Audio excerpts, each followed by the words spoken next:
In 2023, people got pulled into a parallel world. Actually, just a part of the city got pulled.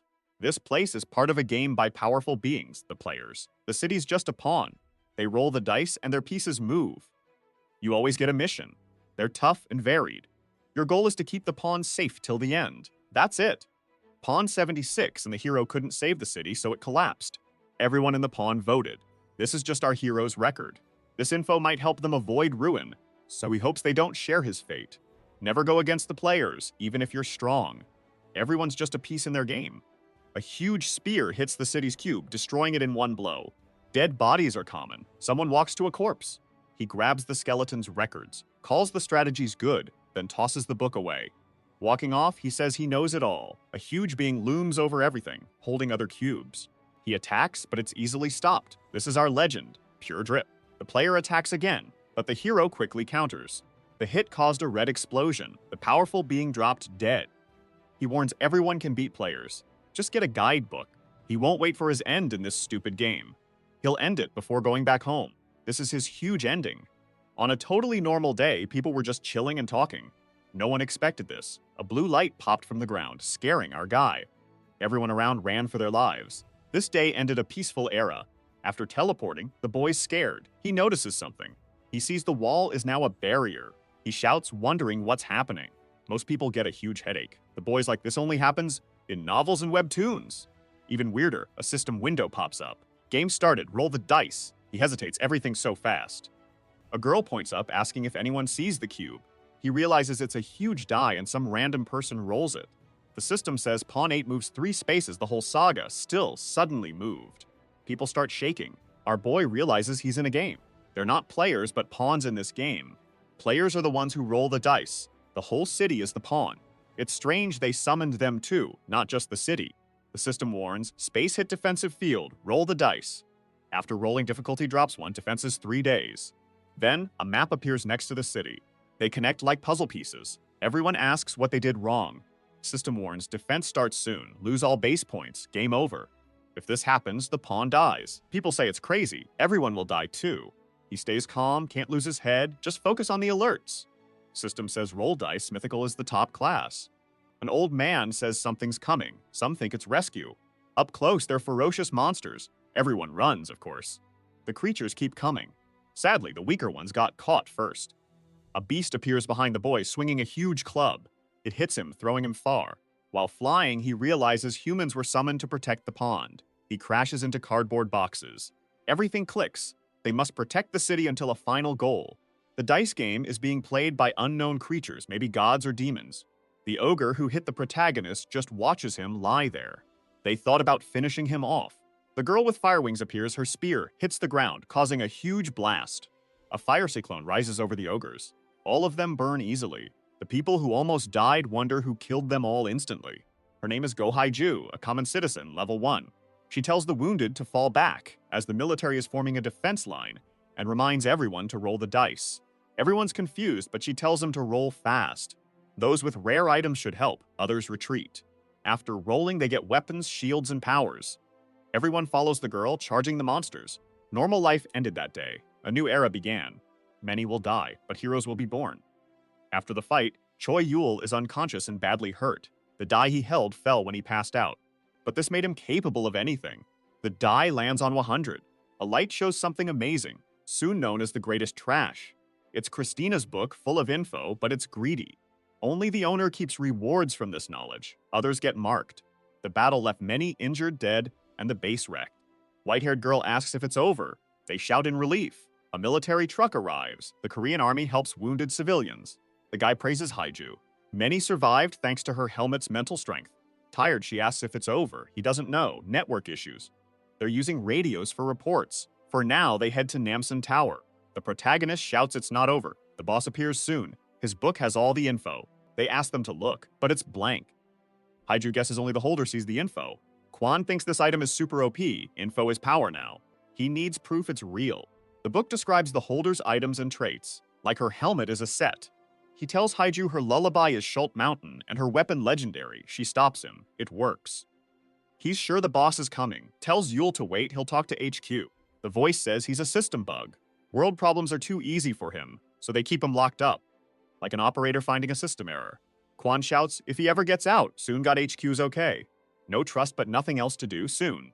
They trust his info, asking the protagonist for all he's got. He agrees. He grabs the radio, asks if they can hear him. He'll explain the defense mission. Yul says they must defend the city every 6 hours from monster waves. The boss, the strongest, appears. It's a two-headed ogre that uses magic and close combat. They need to defend the base 12 times until day 3, when the boss shows up. Plus, they don't need to worry. The strategy's already in the books. Everyone will survive, no matter what. After that, he'll find out how to go home. The girl blushes, seeing he plans not just for now, but for the future. Yul pauses to catch his breath, then tells everyone to start. He didn't know he missed something while he was out cold. Everyone who sees or hears the book's info has their rewards stolen at mission end. Sharing isn't just limited to his words. It also includes those who heard it from others. Even rumors mean Christina, Yul's helper, takes everything. The plan is working. Little by little, the boss is losing health. The protagonist tells Haiju to attack the monster. She vanishes in seconds. She quickly pierces its belly, but notices it's different. Not just its hair, its whole body changed. Our boy says, cool, thanking her. But that happiness doesn't last long, because the Demon King Christina wakes up. The current population is 193,256, with 176,542 sacrifices, which is about 91% of everyone. This is just one of Yul's many sins. This whole defensive is like a defense game. Monsters head for the base, and the goal is to defend it. The ogres stop when they spot something. Maul orders them to use long-range firearms that cover a big area, after hitting them with arrows or magic. He says level 1 monsters aren't very smart. Soldiers worry the barricade is weak and say not to hold back on ammo. Once hurt, they'll scatter. The creatures rush civilians, but high-level fighters quickly cut them down. Yole told them to keep things orderly. We see the Christina book updates in real time. Just thinking makes info appear. With this book and everyone's help, they'll survive. Owners get shot. Quan tells them to check the area and report to Yul. Looking at everyone, the guy knows the protagonist is in charge, but the book has all the info. So is his command natural, or is it the book doing the work? Yul tells the surgeon the boss is coming, but not to worry, Haiju will finish it in one hit. After the battle, the girl sleeps to recover, but a giant earth monster interrupts her. This boss is Billy the Giant, difficulty 1. Belle's happy she's awake, and Quan says he's out of flares. The creature gets hit, but it doesn't seem very hurt. Annoyed, the monster slams the ground hard. Our boy warns he went outside the city because of the boss's power. Inside, bases would be gone in seconds. Plus, it's good the creature moves slow. Hiju asks how they'll beat it with just 3 of them. He says he won't do anything, she'll fight it. The monster heads for them, summoning her spear. She asks how. Yal says heroic items have hidden traits, needing specific conditions to unlock. This activates a hidden ability. Conditions reveal its function. The book already gave what's needed. He told her what to do. Haiju's unsure it'll work. Yul, confident, says don't be scared. She feels off. Then she stabs herself with the spear, trusting him. Monster preps a big attack. Quick! Haiju's crushed. Quan screams, but Yul says she's fine. Red energy surrounds the monster. All conditions are met. A dragon bursts from bloody flames, unlocking Fang of Prominence. They're impressed. The Empire Real Flame Dragon is one-time use, but super powerful. The massive attack destroys everything. An explosion hits. Quan says this ability in City would be terrifying, but Yul's book is scarier. It has dangerous info that, used for evil, could destroy the city. But he seems good. System. Defense mission complete, citizens back. Rewards delivered, people happy. Others still surprised it's a game. Item shops open. Nurses buy healing potions for the wounded. Our boy feels relieved, but something's off. All points gone due to sovereignty's sacrifice. They're desperate. Nothing can be done. Both are lost, and he can't believe it. The system tallies the points, giving them 100x more from all the sacrifices. A notification then pops up. This is the leaderboard. Kang is top with 1402 points, but it updates, and Yul now has over 10 billion. Everyone knows this isn't normal. He stole from them. They quickly confront the thief. Yul says he didn't know. The surgeon thinks points can be exchanged or donated. But as he tries, Christina's passive ability activates, stopping him from sharing. He's scared. People are furious, calling him a villain. He tries again, but it stops him. Angry, Yul throws the book. Haiju attacks it to see if it works. He thinks he's free, but the thing regenerates like it's alive. He's impatient and frustrated. People scream for loved ones, asking Yul for 10. His reputation tanks. The soldier tells Quam more people are dying. Yul wonders if there's a way to fix this. A rifle points at his head. The surgeon says enough, it's for the greater good. Yul's a prisoner? Lock him up! No one's happy, they want him killed. Quan tells Yul to run far, fix this later, and find a way home. Furious, the boy clenches his fist. They see what he's doing, but Hiju stops them.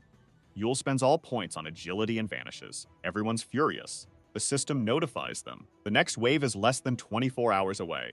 Why so little time? Quan tells everyone to rush to safe zones. Soldiers get the wounded into cars. Hiju quickly figures out what's next. A guy with a megaphone says fighters go left, non-fighters go right. He says to check stats and memorize temporary bases. If you see Yul, report to the army, then flee. If affected by the book, get isolated. Hiding your sovereignty sacrifice status makes you a lawbreaker. After the chaos, people prepare for the next wave. Not everyone's okay, though. Some pray, some fight to escape. The system says a new turn started. Roll the dice. Pawn 8 moves 4 spaces. Demonic Pillar Guardians appear. Destroy them all before the Demon King is summoned. Mission lasts 5 days. There will be 3 demonic pillars. The first is difficulty level 1. Guardian, Fallen Angel, no destiny. Second pillar is level 1. The boss is the Insane Brains, a super smart monster. Third pillar, level 3. The Guardian is Goblin Master Swordsman Jack. Later we see the hero. He smiles, not thrilled. Radio says citizens are attacking the pillars. He'll try to stop them, but they're out of control. Maybe they should go. He looks, and Hiju's gone. Soldier reports she left. Quan thinks, this is a mess. Plans and teamwork ruined in a day. She went for Goblin Jack level 3. He has a terrifying aura. She rushes in, yelling to destroy it before anyone dies. Debris flies. Her spear is easily stopped. Still sitting, the goblin retaliates. He raises his blue sword and cuts the girl in half. Everything in the blow's path is cut. Jack notices something. He just saved Hiju from the attack. He tells her he's taking all their rewards and points, and she's furious. He leaves, warning everyone, stay clear or get robbed. The book appears. Yul knows he can't return rewards to their owners. He quickly opens the shop to buy stats. All his abilities are maxed out. Everything got boosted. The system alerts. Yul was the first to max all stats, making people mad. He still has over 400,000 points left. His achievements add items, and he deletes all hero class items and below. Yul has 142 legendary and over 1,000 heroic items, and the system marks the best. Our boy arrogantly claims it all. The Demon King's book will live. Jack sees the massive aura. Yul says he'll protect the city and return home to atone for his sins. The girl looks back, realizing the Guardian isn't attacking. He leaves saying Jack doesn't attack first. So he heads toward the Fallen Angel, showing the sole of his shoe. Thanks to his stats, fighting these creatures is easy. From their faces, no one wants him to live, but he doesn't care and walks past. Yul wants the Fallen Angel to use its unique trait. Some traits are weaknesses. Hit wrong conditions, and it gets stronger. Kill 100 humans. It evolves to wipe out humanity, stops guarding the pillar. So he must deal with the most annoying guardians first. The Fallen Angel is almost dead. Protagonist says finishing the mission isn't key, but how you do it is. Army car in city. Surgeon, stay clear of pillars until Yul's plans are known. He wonders if the protagonist quit on the points or just failed.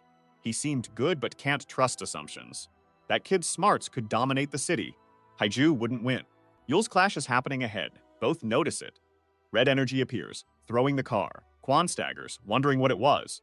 Protagonist holding the creature's wings impresses him. He just stands there. His sword, the Divine Divider, once cut heavens and earth. It also turns monster parts into items. Quan gets closer, surprised to see him. Without a word, Yo leaves like a flash. The guy knows the boy has no bad intentions, not protecting them from the sovereignty sacrifice. The soldier warns it's strange.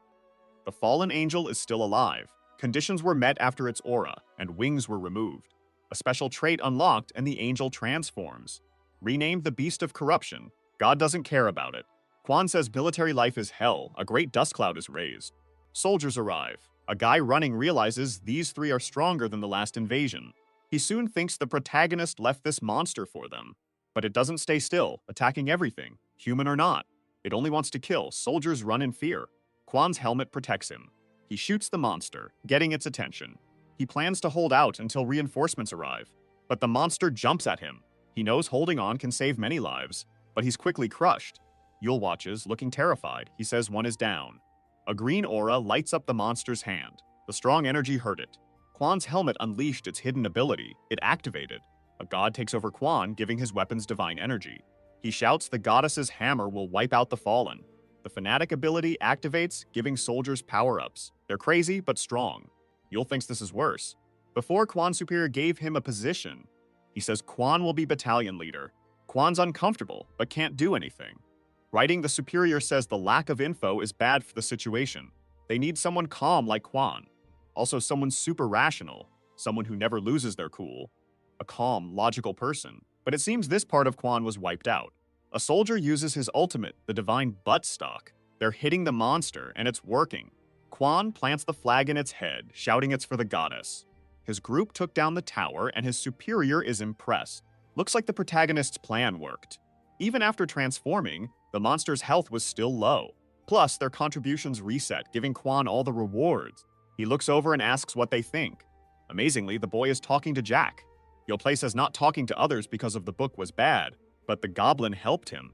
He asks Jack if he wants to make a bet. Jack doesn't get it, but the protagonist says if he wins, he'll break the Demon King's seal. That definitely puts Jack on alert. Hiju draws her spear, cutting down the anti-human machine monster. But there's not just one, there are several. She came to help, but it never ends, and these machines keep getting better. So she must end it fast and tells everyone to retreat. Sadly, no one listens. They say they won't let her take the points, not out of malice, but to save their families. Some extras hide behind a rock, waiting for the boss's health to drop so they can finish it. Both aim magic crossbows. The monster spins its head 180 degrees, totally freaking out the guys. A huge laser beam shoots at them, but Hiju saves them. The force is massive, and she might not hold on much longer. The destructive power sends everything flying. Still, she doesn't show weakness to the boss. She was about to tell the guys to run, but they were already far away, yelling for help.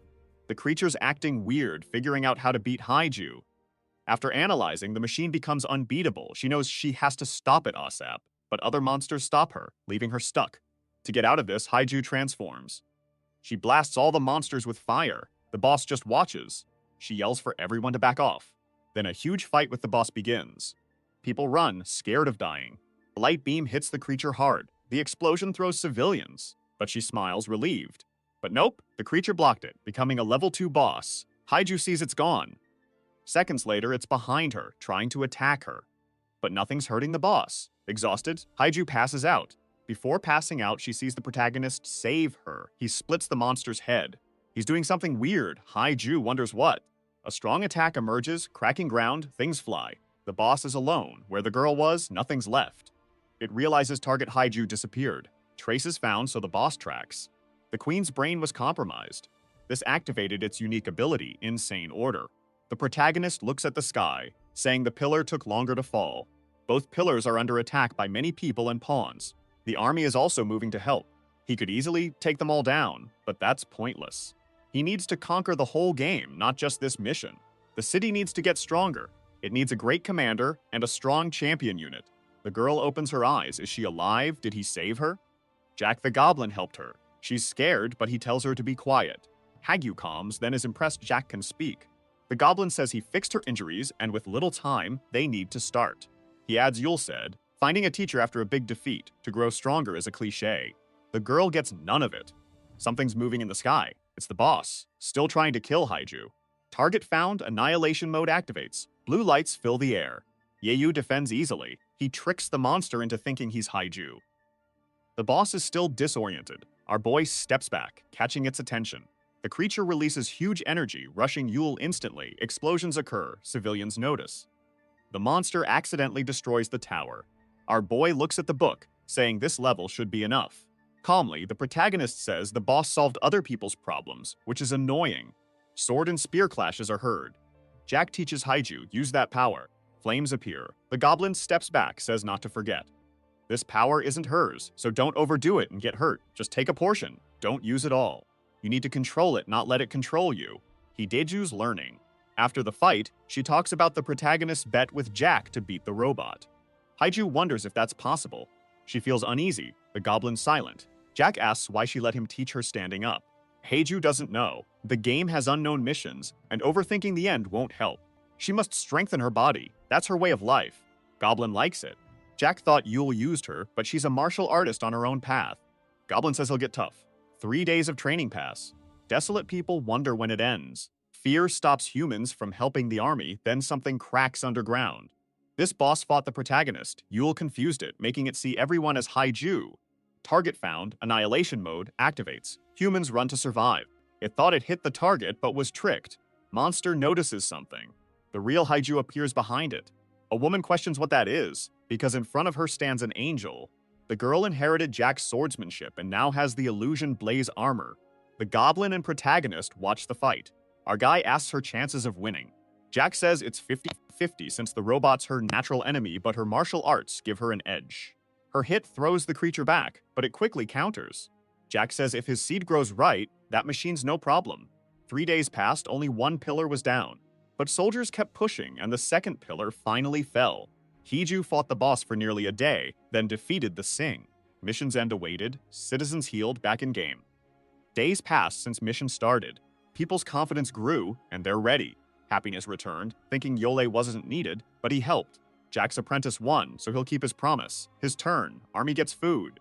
Someone on the radio complains to Quan. He only asked him to investigate, not destroy a pillar.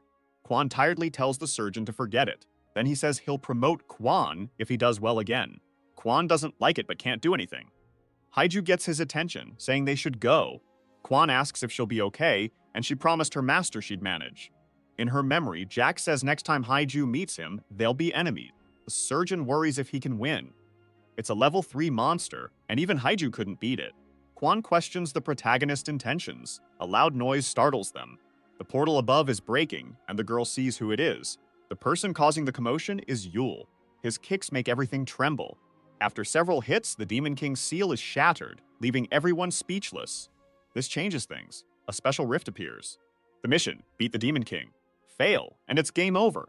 They call Yule a total psychopath. What's he up to?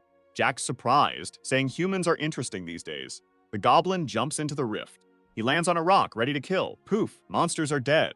Everyone nearby dies too. His power scares them all. And Jack says this is a lesson for his student, so she better learn.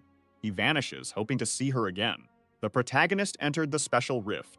Yule's protected from the demonic dimension by his angel halo. Walking, he says getting here was easier than expected. Like going to a bakery, he calls the Demon King Christina. The creature's never heard that name, but asks how Yule got there. He thought Demon Kings interacted. Yule leaves, saying it was a waste of time. He looks back, telling the level 6 monster its opponent is coming. For some reason, the Demon King seems friendly, but then he punches the protagonist, saying it's a bit awkward. This scares him, so he fights back. Jack arrives where the Demon King is, but seeing this, he's confused. The creature's arms were just deleted. Laughing, Yule apologizes, saying that was against the rules. Taking steps back, he says it was a mistake. The Demon King questions how a human did that, then asks how he dares. Our boy asks if Jack will switch places, he'd like to, but the Demon King doesn't seem to want that. Things aren't going well. If the goblin fights the Demon King, a hidden event triggers, killing them both. Citizens would get tons of points. The creature lands a devastating blow. Akis can't scratch the boy. His armor is legendary. The protagonist knows he's helpless. He'll just wait for points. The Demon King pummels Yule, who does nothing. Jack is super surprised. Outside the rift, people kill the last monsters. Soldiers attack, evacuate civilians. Quan is exhausted by the fight. Creatures aren't strong, just many. They won't last long. The surgeon says Yule became the city's enemy by breaking the Demon King's seal. Any deaths are his fault. Haiju drives to the shelter. She jumps out, easily defeats them. She yells for everyone to get safe. Most blame the protagonist. A woman asks if Haiju will let anyone diss her boyfriend. Embarrassed, she says no. Kang watches her eat snacks, throws one to Haiju, leaves for saving her. The bag was empty. Jack returns, tells him to step back. He asks if Yule likes him. If they met elsewhere, he'd buy drinks. Jack charges the monster. Our boy's sad. He wanted the goblin to kill himself and the Demon King. Too late for the conditions. He can't let Jack die after his words. A hidden ability activates when their friendship maxes out. He's wary but smiles, seeing a big chance. The Demon King is super strong. Jack's wiped. His aura is seriously scary. Tired, the goblin uses his ultimate move, even if deadly. It's for his friend and disciple. The boss is defeated easily. Jack's scared by the speed. The Demon King tries to retreat, but gets hit again. Yule did the most. System says all summoned monsters are gone. The protagonist smiles at Jack. Yule recruits Jack with the book before he's gone. He's wary, but the contract is done. The portal closes. He falls, hated by humans, now allied to a monster. His book is the goblin. Yul feels his humanity fading away. Points are normal, no one used Christina's book. Kang Ju's relieved the mission ended on the roof. Kang asks if Yul is a golden boy or a human bomb. Quan knows little about games, but this one's about defending a base. He could form a supreme unit, but maybe not. Someone maxing out and beating the Demon King so fast, would that even be allowed? A system alerts an abnormal unit. The player opens Yul's status. The system gives the god 4 choices. He immediately picks Annihilation. The protagonist feels briefly watched. The system announces an error. It starts a unit inspection. Then, it hides the unit from other players. Everyone's acting normal, distributing points.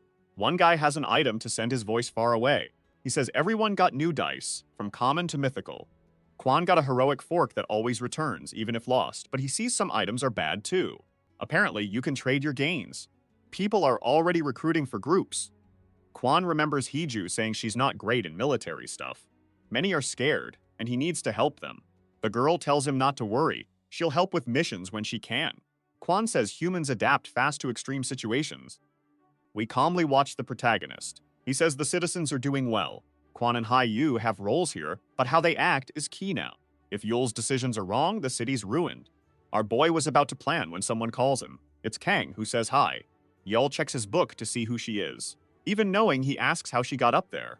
Kang gets close, saying she thought he'd be sad being isolated. But apparently, Yul's fine. The protagonist asks what she means by that. Kang says they can't talk now, and Yul gets suspicious of her actions. Smiling, she says he can just look in his book, but he says thoughts aren't info. Grabbing a rope, she says that's good. Leaving, she says she just wanted to see his face. The fool who can conquer all, but chose the hardest path. The woman jumps off the cliff. Our boy asks what's going on. Later, the sun sets. City gained experience, convenience improved. Infrastructure gets partly renewed. Yul says more points spent, more city XP. His points weren't recorded. He checks his book, wondering where they went. Probably Christina. Is it okay to use them? Quan greets his boss. The woman watches, saying the soldiers are doing fine. She wonders where to stay. City's dangerous, she's fragile. New turn begins. City landed on the Golden God's trap. Mission lasts 2 weeks. Goal: satisfy the Golden God. 4 maps. Quan thinks the time is long. Others say no summoned monsters. Rewards are individual, based on satisfying the Golden God. Baiju is lost. This is different from past objectives. It has main descriptions. She ignores it for now. Her job is to check the whole map. Laughing, the protagonist says the player is lucky. If this goes well, the city benefits. Yul uses Christina. A spear appears in the book, piercing our boy. He's scared, but it vanishes like it was nothing. Christina punishes the protagonist for no sacrifices. Lightning drains Yul's HP. The book warns no offerings, he dies. Then Christina finds a new owner. Days in, a dungeon is found. Someone asks if they should tell the army. His friend pulls out swords. Alerting the army gets few points. In this new world, they should make history. Terra quickly covers the area. A mysterious monster comes from the dungeon. The guy in the hat thinks it's the doorman. They were guild leaders in games before this world, and we see the protagonist.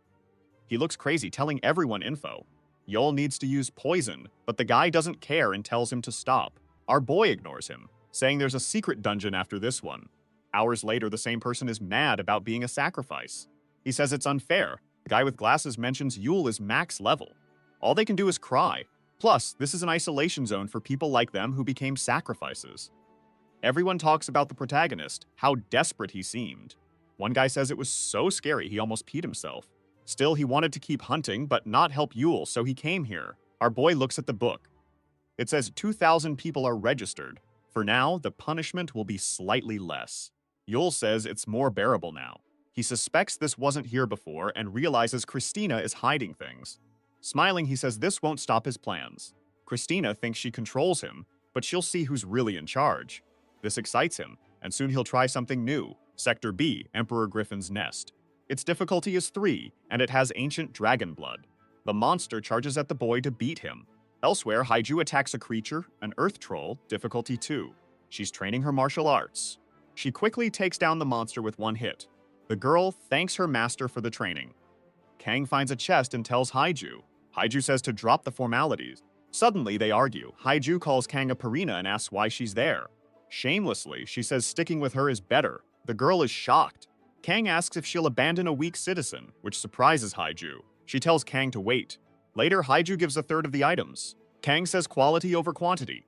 She'll take everything since they won't know if it's treasure until the city. Haiju asks how Kang knows. She says she knows just by looking. Haiju says Kang is weird but cool. Haiju asks if she has friends. Kang says she's naive, enemies aren't just monsters. It's a treasure hunt, not a peaceful mission. Fights between players will happen. Treasure isn't claimed until evaluation, so bandits will rob. Fighting humans is easier than monsters. Police investigate a city crime. Detective Shu arrives. It's another stolen treasure. Kabai says the citizen was drugged and woke up to nothing. Detective says he should have given it to the Golden God right away. Another person says delivery takes 12 hours, as if the system suggests it. Sayo calls this pathetic, but the guy says it's open to interpretation.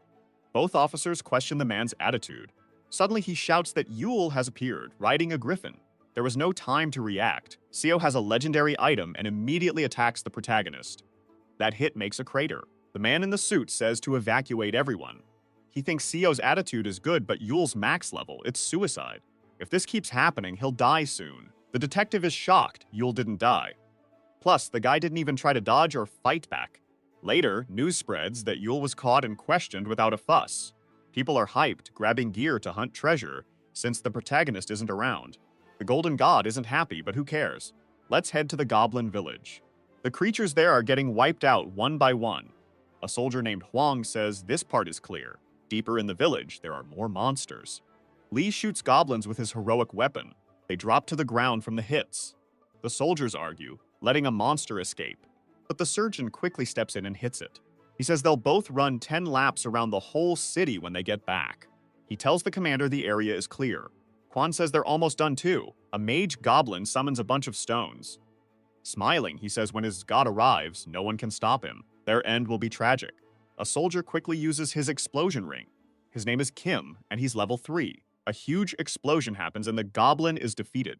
Quan says the guy didn't even let the monster finish talking. But hey, this isn't a cartoon. Breaking down a village door, the soldier reports he found the target. The 18 missing citizens were found with minor injuries. Later at military HQ, the guy says he'll send backup for the wounded and make the Goblin's Den an outpost. He asks Quan if Amos knows Yule's plans, then says he doesn't. The surgeon says the book's scariest part is the protagonist, not the info. He doesn't see the kid as an enemy. Outside, the griffin yawns. People admire the monster, saying it belongs to Yule. Inside his cell, our boy takes a moment to eat. The guy jokes that even max-level people get hungry. Seo says now, as for now, Yule's a criminal who's committed several crimes. Then the hero takes responsibility. The detective, with 20 years on the job, sees a criminal's face every day. So he's sure of one thing. Yule isn't bad, and everything that happened was likely an accident. The guy approaches, saying this is like the Good Samaritan law, but it doesn't exist in Korea. So smiles, saying he'll clear up the misunderstanding about the protagonist. Dropping a spoon, Yale says he wasn't Aki seeking help. The detective doesn't understand at that moment. But their chat is cut short when a soldier arrives with urgent news. Someone with a heroic item is trying to rob and murder. Since there aren't many strong people, the team is struggling. They immediately hop on a bus to the robbery site. Dusik says when missions have no rewards, there's no teamwork. And that's how it should have been from the start. Great chaos for a new order. That would fit a world of superpowers. Taiyo complains, saying the guy should think like a normal person. Plus, he doesn't get these other world things. But anyway, they're still human. Someone's about to die and calls for help. The attacker doesn't care, but the detective steps in to block the blow. He says he'll arrest him for robbery and attempted murder, adding things will get violent if he resists. Scared he gives up, Seo takes him to the bus. Dusik says laws don't matter anymore. They should be city kings. With his help, it'd be easy. The detective keeps him close. He's the city's most dangerous. Dusik thinks something's weird. He can't figure out Yule's mind. He quickly gets it. He tells Seo they'll be busy. Protagonist jailed, a golden chance for others. Dusik thinks Yule wants destruction. Seo says he's good. He says people are hiding, not laughing. The protagonist sweats in his cell. He calls it a patience game. The system says Christina's still not satisfied, wanting more sacrifices. He clones himself. Smoke appears around him. His clone appears. Yule hides with the invisibility cloak. He tells the clone to last as long as he can. Yule leaves and the clone wakes up. A soldier asks why Yule's taking so long. The clone turns, looking unfriendly, intimidating the soldier. He says reinforcements are coming, so don't try anything. Suddenly, Yule's clone leaves the cell. Calmly, he says he won't try anything. Outside, the griffin starts acting strange. It starts flying for some reason. People are confused. The real protagonist is still invisible. He says stage 1 of his plan is done. Now stage 2 begins.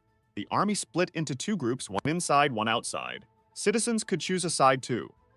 Even non-fighters found their roles. The mission's gone great. At the Goblin Village outpost, Quan says they cleared this area in 2 days. It'd be way easier if people cooperated. The surgeon remembers his boss saying the city's vibe isn't great. Treasures are stolen and greed grows. City protectors struggle without gear. Quan asks if the army will act, but they won't. Too risky. If the army did police work, people would think it's critical. They act when needed. Quan stays quiet, thinking. He says even if the world changes, people never will. And knowing that causes terrible pain. Later, a guy is being taken over by something dark. The bandit uses him as a test subject for poison combos. He's using the abandoned magic pearl. This item gets stronger every time you use it. The poison around the guy starts to vanish. With a creepy smile, the unknown person says he won't kill him yet. He has more poison combos to test. The civilian begs for mercy, offering all his treasures. The guy, like a maniac, says experience is the real treasure. The last thing heard are screams. Later, the detective arrives at the crime scene. Dusik says this weapon is super handy. Both notice something up ahead. Looking at the body, Siu says the killer didn't touch the treasure. It's unclear if it was one person or a group. Dusik says something dangerous has appeared. When Yule got locked up, something else took over. Detective's happy, says the kid isn't bad. He knows this is all his fault, so he'll need a serious talk with Yule later. Dusik asks if the main guy will talk. C says, no way, not now. He'll do something smarter, question those close to him. The boy sneezes, thinking he's getting a cold. The system says the Golden God's satisfaction is still under 10%. Yule's worried. In the desert, he says it's hopeless. A huge sand tornado. Griffin's tired from flying. They're here, so he tells the bird to rest. He's already taken all the valuable treasures. Yule tells the creature to eat and get fat. He's making his own golden god. The 3 corporals want the mission. Quan says don't be dramatic, he's just talking Yule. Soldiers shout for ice cream when he returns. Surgeon leaves, they're happy for a day off. Another surgeon sees their attitude, but says vacation's fine. The goofballs dance, yelling for beer. The surgeon can't leave the idiots alone. A hand appears in the dark. 4 blows hit him, he falls stunned. Jack says it's done. He pierced your pressure points so the pain's gone. The boy thanks the goblin. Jack is now one of Yule's 4 rulers. The boy has questions, but will wait until things calm down. He'll use Quan being in the city to hit jungle sector houses. But Quan quickly realizes they're ambushed and tells the soldier to turn around. Enemies chug potions, attacking non-stop. Quan wonders if they're crazy attacking the military. Fighting back means chaos, they're civilians. So the sergeant flees, waiting for backup. They speed off to escape. Quan calmly sees crime is worse than he thought. Stronger humans left for treasure, leaving non-combatants. Good for criminals. If a strong bandit appears, the city gets dangerous. The soldier yells something's following, and it's quick. City's chaos. Our boy fights a lizard. Difficulty level 3. Not just one. Several are ready to strike. None can even scratch him. One blow, and the monsters vanish. Yule feels lighter because of Jack. Jack warns him not to overdo it. It's like the demon dimension. In the demon realm, monsters get stronger, and the boy's pain grows since Christina is the demon king. Yule wants to finish fast and leave with the treasure. His main goal isn't to please the Golden God, but to complete the mission easily. That means getting lots of treasure for maximum rewards. The chaos in the city is part of his plan to get treasures. A poison monster attacks the soldier and Quan. The two aren't scared and have already called for backup. Before this, the surgeon earned a promotion reward. His boss said he got a mission and gave items to his team. Quan just said he still couldn't get used to it. This heroic item gives a quick safe spot. It creates a 3-meter safe zone for 3 minutes. The surgeon tells the soldier to stop or they'll suffer. Someone jumps onto the moving car. The guy gets their attention. Quan wants the leader, not some lackey. The man laughs, calling the surgeon offensive. He points, says he's the leader, orders them to obey. They refuse. The car is covered in poison. Things melt. This scares the soldier, but Quan stays calm thanks to his helmet. He notes the corrosive smoke is wide. If things go wrong, they'll end up like those outside. The item protects them for now. Quan offers surrender, but with conditions. The surgeon offers him a job. He can make him more human. The bandit asks if Quan is sane. The soldier gets desperate, questioning the attitude. The guy notices something behind, but it's too late. The surgeon says it was a distraction for reinforcements. Then the bandit was taken up. He says he played too much, and the wind makes this poison uncontrollable. He adds he doesn't know who it is, but he's at a disadvantage. Trying to counter, the guy makes a poison ball, then uses a slingshot to shoot at the individual. The projectile is fast and heads towards the target. Before it hits Seo, a sergeant moves him out of the way. Like a beam of light, the poison bullet hits the ground. The wind tornado dissipates, and where it hit, the ground started melting. The detective tries to take the lead, but Quan warns the enemy isn't alone. Seo says he can't run, but the sergeant calls it a strategic retreat. They start arguing at the worst time. The criminal already got away. Explosions rock the city. Criminals complain about being on the outskirts. They wonder why they ran into Haraju. Both quickly try to escape. The girl yells for them to stop, but a guy throws a bottle. Haiju misses it. The old woman warns her to back off. Before it lands, the girl catches the bottle. She quickly stops the explosion. The old lady is relieved. Haiju asks who they are. The old woman says they're bandits, but never this organized. Some have poison bottles with no cure. Luckily, thanks to her, everything worked out. She remembers Kang's words on people. Haiju puts treasure hunting on hold. Weird stuff is happening, and someone's watching his clone. Kang figured out the trick. Eating a cookie, she wonders Yule's plan. Without him, the city will soon crumble. Jack warns a big fight is starting. Our hero expected chaos, but not this crazy. The goblin suggests the boy cut down the monsters. Yul refuses, needing more chaos. These new people speed things up. Jack says his thoughts are hard to read. Our boy says, you'll get it soon. They'll clear this dungeon. The door opens. Inside, a monster says it's been ages since a human came this deep. It's another demon king from the abyss. Moving forward, Yul asks if the boss knows Christina. The monster says he doesn't like the protagonist's tone. Without time to react, the boy charges. A barrier stops him. The boss calls him dumb for thinking that'd scratch him. Hating his attitude, he throws rocks. He's thrown back, realizing it's a magic barrier that blocks physical damage. This demon king is a mage. Quan's squad would be toast here. Jack and Ewell dodge the boss's attacks. Beyond the demon king, other dangers exist. Cursed items and plagues. With his axe, he'll beat Ensign to change the dungeon's difficulty. The monster puts up barriers. Our boy, with his axe that turns physical power into magic, kills it, making dangerous areas easy for citizens. In the West Police Station meeting room, Seo talks about the poison bandit, Inuji. Duchik says arresting him is best, but they're too weak. He plans a joint operation with police, army, and citizens. Haiju agrees. Quan knows the longer this lasts, the worse it gets. If they lose, everyone dies. Superiors must know the risks. They're confident they'll win this city fight. The king isn't beaten, claiming he's made countless suffer. No one's hurt him in ages, but Yul did it easily. He asks if the boss knows Christina. He asks if this relates to convocations. Yul unsure if it's missions. The creature says they get missions, like humans, usually to destroy them. Some monsters have different convocations. The boy wants more. He says it doesn't matter. The more he tells, the book user will die. Yul realizes the monster knows. Laughing, it says he won't see the destruction. Yul tries to act, but Jack tells him to leave. The boss vanishes, saying he liked his pained face. Yul yells, but it's too late. An earthquake hits. A lightning bolt lights up the whole area. The Demon King's voice booms, saying he'll wait for Yul to condemn Pawn 8. The goblin asks if Yul's okay, and he says he is. Yul ponders his situation and the book's secrets. Jack asks if he'll search for info. Yul says no. A Demon King knowing Christina is enough. He'll adjust the area's difficulty, a 3-day task. Jack doubts humans can survive, so he guards his apprentice and friends. 3 days later, the city's chaotic. Many are injured from battle. No meds. More victims in human fights than monsters. Seo and Haiju hit by poison smoke. How will they escape this? Someone wanted them to quit. The masked man said their legendary items weren't enough to beat him. He claimed soldiers just wanted easy profit, not to fight. This was all because there was no chief. This world needed an emperor to rule humans, and no one should be as strong as him. The girl suddenly said Yul was the strongest. But the masked man said Yul didn't show up, knowing he couldn't win. The villain was even bummed, having prepared a secret weapon for him. Then gunshots hit the man. Eddie used his powers to stay safe. His bullet-stopping barrier is also automatic, meaning the bad guy gained new abilities mid-fight. With that, the masked man counterattacked. As the soldier dodged, he realized this guy must be defeated fast. The masked man claimed he could help with missions, unlike Yul, and would share points and items. They just had to follow his orders. With dark intentions, the masked man said they just had to agree. They just had to do what he wanted.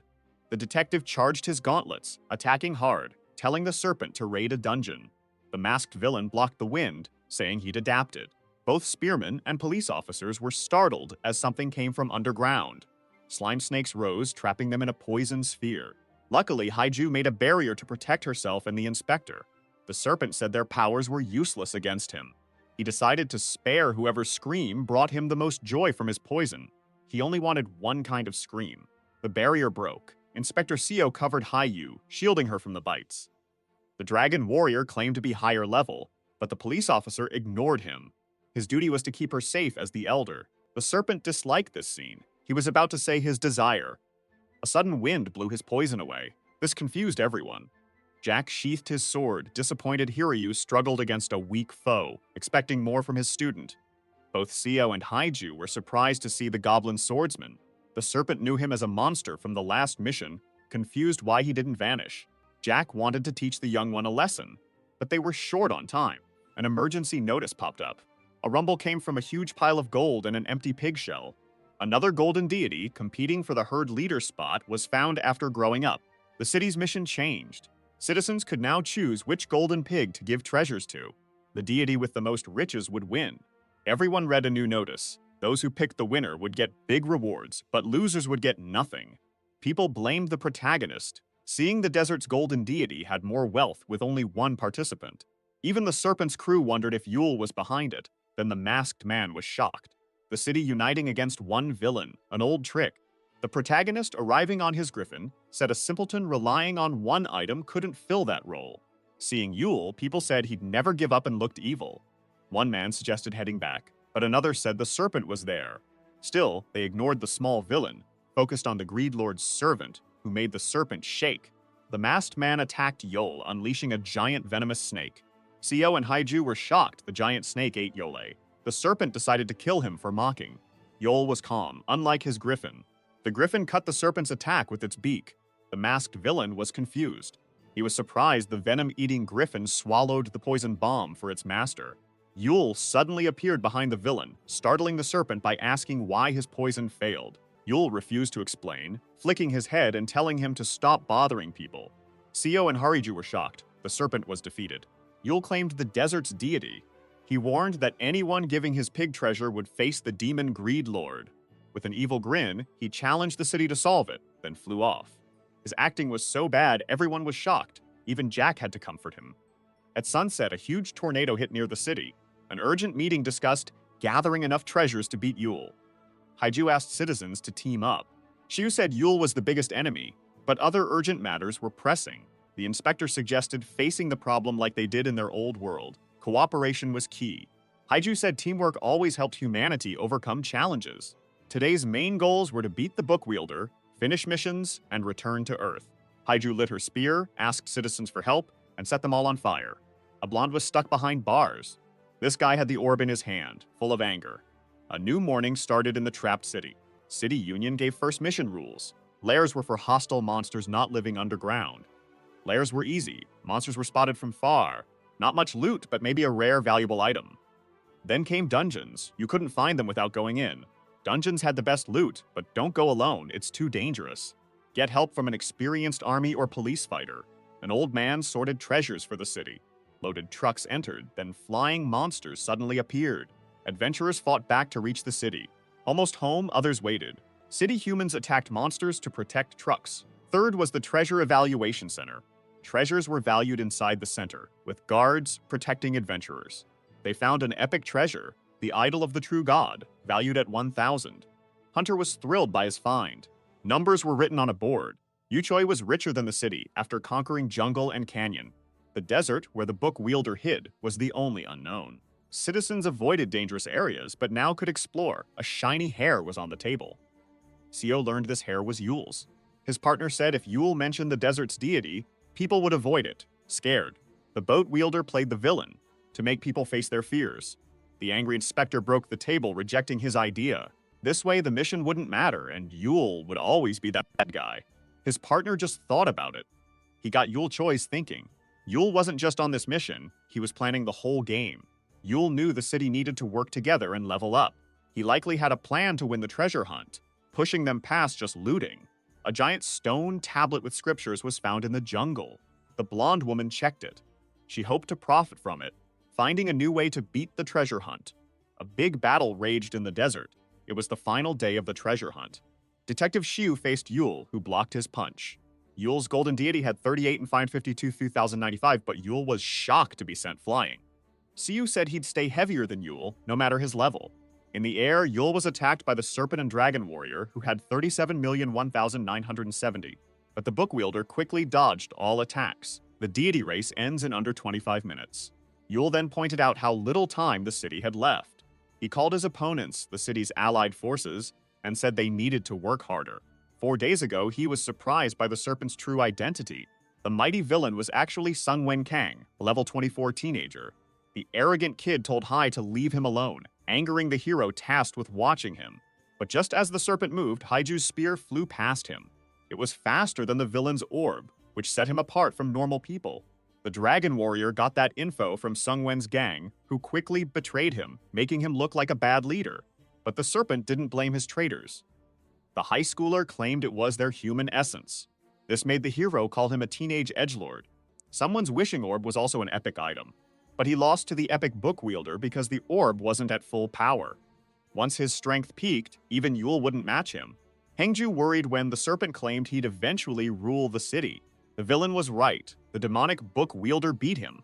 The Dragon Warrior thought the city should watch out for this young guy, not at full power. At Treasure Evaluation Center 4, 2 hunters discussed a first dungeon. Nearby, a cop looked for a hunter carrying a shed sword. Jiyu was annoyed, needing Discord to profit from her intel. So, she called Miss Jackpot. Miss Jackpot was Haiju, worried for her friend. As the Dragon Warrior talked, the villain secretly adjusted his Serpent's wishing orb.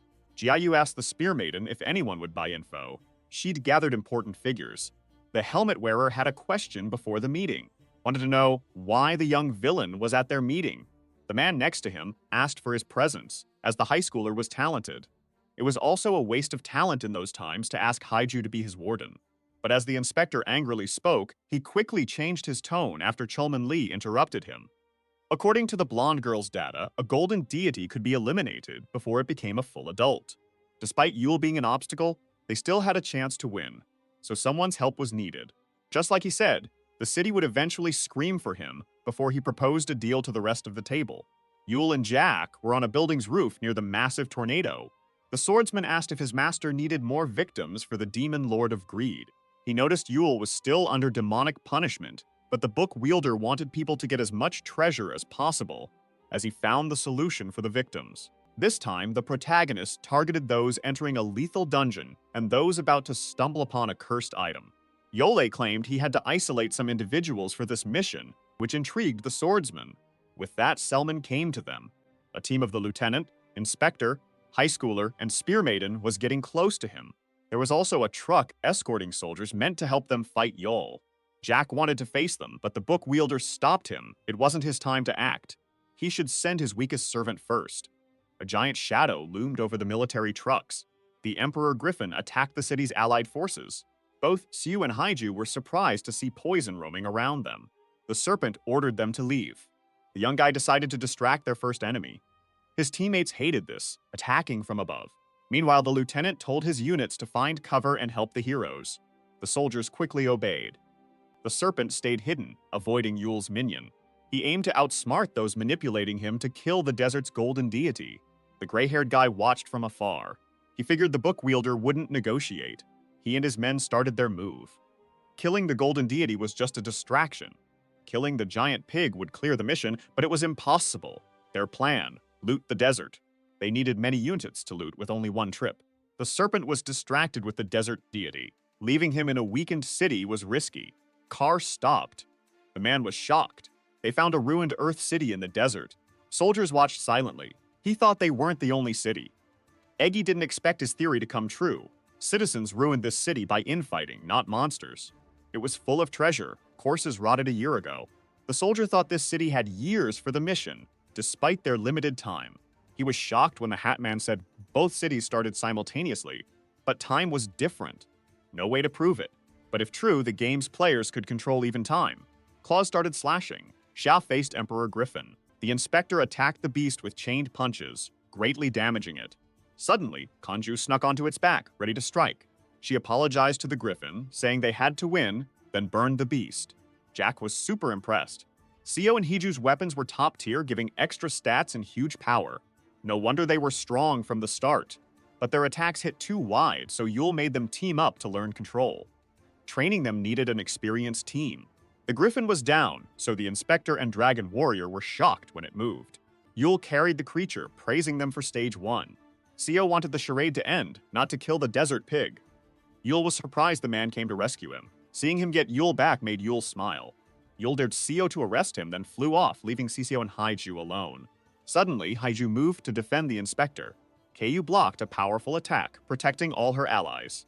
Jack said his student was the only one to block his attack. He realized he had to hold back to avoid killing them. The lieutenant knew him as the strongest of the 3 Pillar Guardians. Taking down the weakened pillars took many people and hours. This made the man wonder if they could face the Goblin Swordmaster with such a small unit, especially after the serpent disappeared. Meanwhile, at the Griffin Emperor's nest, Yole praised his weakest minion and told him to rest well as it healed. He then apologized to the creature, who could quickly regenerate, for sacrificing it like a pawn. As an apology, Yole used the legendary weather orb to change the weather in a small area once. The book's wielder summoned a thunderstorm to protect the Griffin's nest until the mission ended. With that, he headed back at impressive speed. On the way, he remembered the Inspector's kind words. He expected the city's strongest fighter, but was surprised by his good intentions. Yo could predict others' actions, but not what was on their minds. Smoke began to rise in the sky. Only Seo and Haiju were still standing against the Goblin Swordmaster. The Inspector couldn't think how to beat Jack, who looked invulnerable. Pedro begged his master for entry, but Jack wanted to fight, not talk. The lieutenant, who was alive, suggested they retreat. They still had time to plan, as the Goblin only counterattacked. Jack was on top of a ruined building. When Yule arrived, the Swordmaster said Zhangguan was smart. In a military tent, the 3 analyzed opponents. A party needed strategy to win, strength wasn't enough. Yule used the mission to make them better at dungeons. It's key for diverse groups to work together, stopping one person taking over. The protagonist watched the serpent for now. He was just a boy growing up. Someone said the sandstorm made Xiu look powerless. He planned to kill the desert's golden deity, others distracting its protector. Back in the city, the young man was surprised, asking the Inspector how he knew. The man said Yule never followed mission rules, but used them to earn. He wondered what Yule would do, figuring out how to boost a treasure's value before offering it. So the city needed more wealth than the desert deity, or hoped their unit would kill it first. He wondered how Yule would win. The city's treasures were being organized perfectly. A cop and soldier worried about the desert sandstorm, slowing trucks and their lack of gear. But the Inspector quickly fixed it. They rushed to follow orders, surprised to call him boss. Inspector Siu was asked about his partner. Haiju figured he must be strong since he left Siu to lead, which Siu confirmed. But Dusuk was known for being resourceful. That's what makes him a threat. Seo wouldn't have left him alone if not for the situation. He knew he had no choice as he quickly ate his meal, surprising Haiju.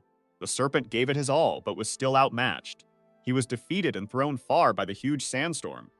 This confused the boy, as his wishing orb's level didn't increase after use like it should have. Yule had his book open. The serpent was wasting his chance. To master his wishing orb, the boy needed stronger foes. He should have known his poison was useless on elite monsters, only using it on weak ones. Yule didn't tell him he'd progress faster with the city's heroes. Still, he found the young serpent useful. Someone was moving super fast. Jack landed on a roof, which then blew up under him. The soldier gave Xiu the go-ahead. The detective punched hard. With the swordsman blinded, soldiers opened fire. As the missile hit the tornado's eye, they took cover, a huge blast. One soldier celebrated early but was told, "It brings bad luck." Hiju stood in the rubble. Her master used her as a shield, saying the attack wasn't enough. The lieutenant knew they needed more power, but the goblin was impressed and let them pass. He said they'd learn to fight in this world. Jack then told his disciple teamwork makes you stronger. The lieutenant was still impressed these two had their own story, as the master expected more from his disciple. With that, the allied forces went on their way. Jack also walked off smiling. This made the man with glasses wonder if the enemy was training or testing them. And what if they hadn't performed well?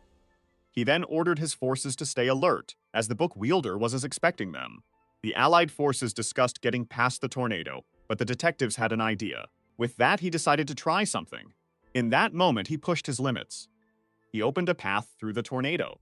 Everyone was amazed, but startled when someone said these gauntlets shouldn't grant such power. Yul said this meant Punbake respected the detective. Hiju was surprised to see him, then she and the detective vanished. Yul started the final act, using Haiju and Seo thought they were far from the fight. The serpent showed up, surprised they survived the griffin. They stared at the villain. The serpent found them odd. He wondered how they changed so much. Haiju asked if Yul teleported him. He just woke up, doubting Yul did it. The serpent figured he sent them away to save his pig, but he denied it. Yul said the final fight is in a special spot. The serpent mocked his idea.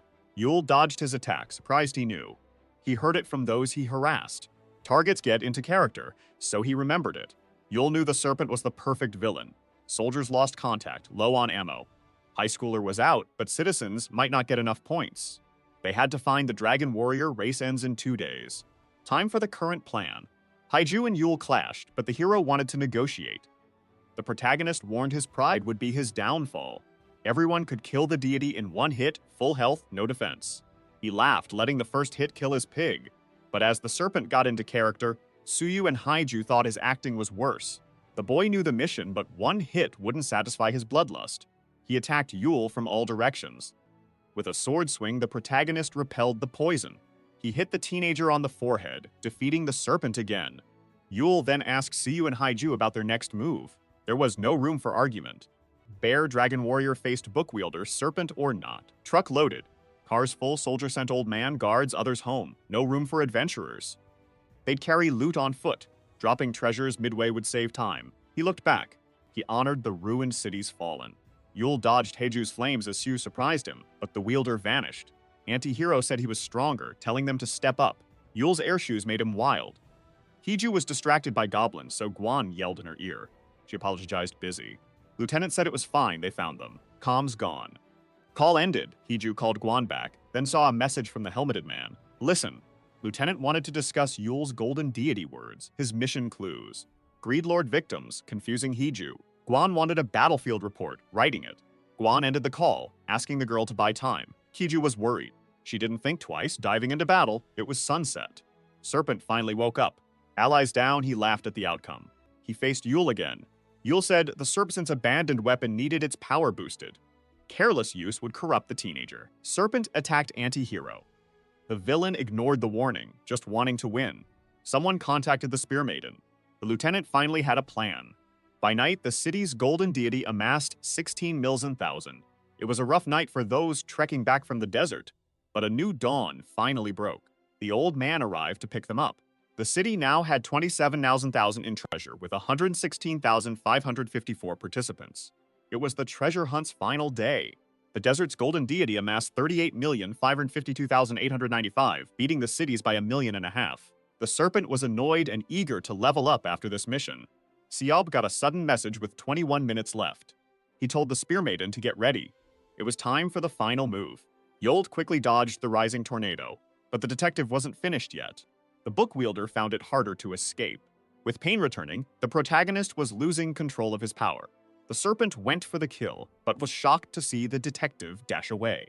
Even more so, when the soldier gave the signal. The man was startled by Siu landing right in front of him. He told the soldier to hold on. They were leaving soon. The confused teenager leaped towards them, creating a poison claw aimed at the boat. The soldier asked if they escaped Yul, so Siu told him to watch the road. They were running out of time, down to their last 15 minutes. Yul's sword sliced through the tornado. He wanted to chase them, but Haiju, chugging recovery potions, stayed behind to stop him. She reminded Yul how he revealed the Fang's secret power. She could use prominence, but there were rules. Haiju said she only had to stab herself with the Fang if full health meant full power. Yul warned her a key condition was missing and the risks. But Haiju was ready. Using this power now means death. Haiju's spear holds the Fire King's power, letting her summon the Dragon of the Sun prominence once conditions are met. The power only works at dawn or sunset. Yul knew Hariji knew this, but she said it was the lieutenant's idea. The man said Yul's strategy is unpredictable, but he's not invincible. His soul is easy to guess. Yul admitted defeat. He could chase them, but didn't need to. His goals were met. 7 minutes left, they got ready. Seo sped up the boat. Again, he lifted the wind, making a path for them into the storm. The detective was shocked to see the serpent pop out, laughing. His snake almost hit the men. The villain tried to grab the golden deity of the desert. The serpent pulled the golden deity from the tornado's eye. Wong's squad fired. Meanwhile, equipment was upgraded. Armor was ready for the giant pig. Under 5 minutes left, the lieutenant grenaded the golden deity of the desert. The city's golden deity refused a shield as a child crafted something. He finished his creation, yet he thought it was ugly. His mood brightened when it glowed. 1 minute, 35 seconds left. Yule asked his friend for a favor. He predicted citizens would soon fight, causing chaos. That's humanity. Hajuju was shocked. Time's almost up. As they worked, the golden deity changed. 4 seconds left. Jiayu watched everyone. With 2 seconds left, the pit looked ready to explode, then finished the mission, relieved. The golden deity won. The serpent laughed on its corpse, expecting to level up. But the greed lord stole all his points. Those outside the city were teleported back. Xiao and Guang congratulated, planning drinks. They teleported back to the city. Points doubled. Heiju landed in the city, confused, wondering where Yeol was. For high scores, Jiukong was third with 33,442 points, behind Gyeongseong's 4555. Number 1 was Wong Park with 324,432 points. Citizens joyfully tossed him, and the humble top scorer said Haiju and her treasures deserved all the credit. Yeti celebrated by inviting everyone to a paid dinner, getting more cheers. The sun shone. Lieutenant got a notice.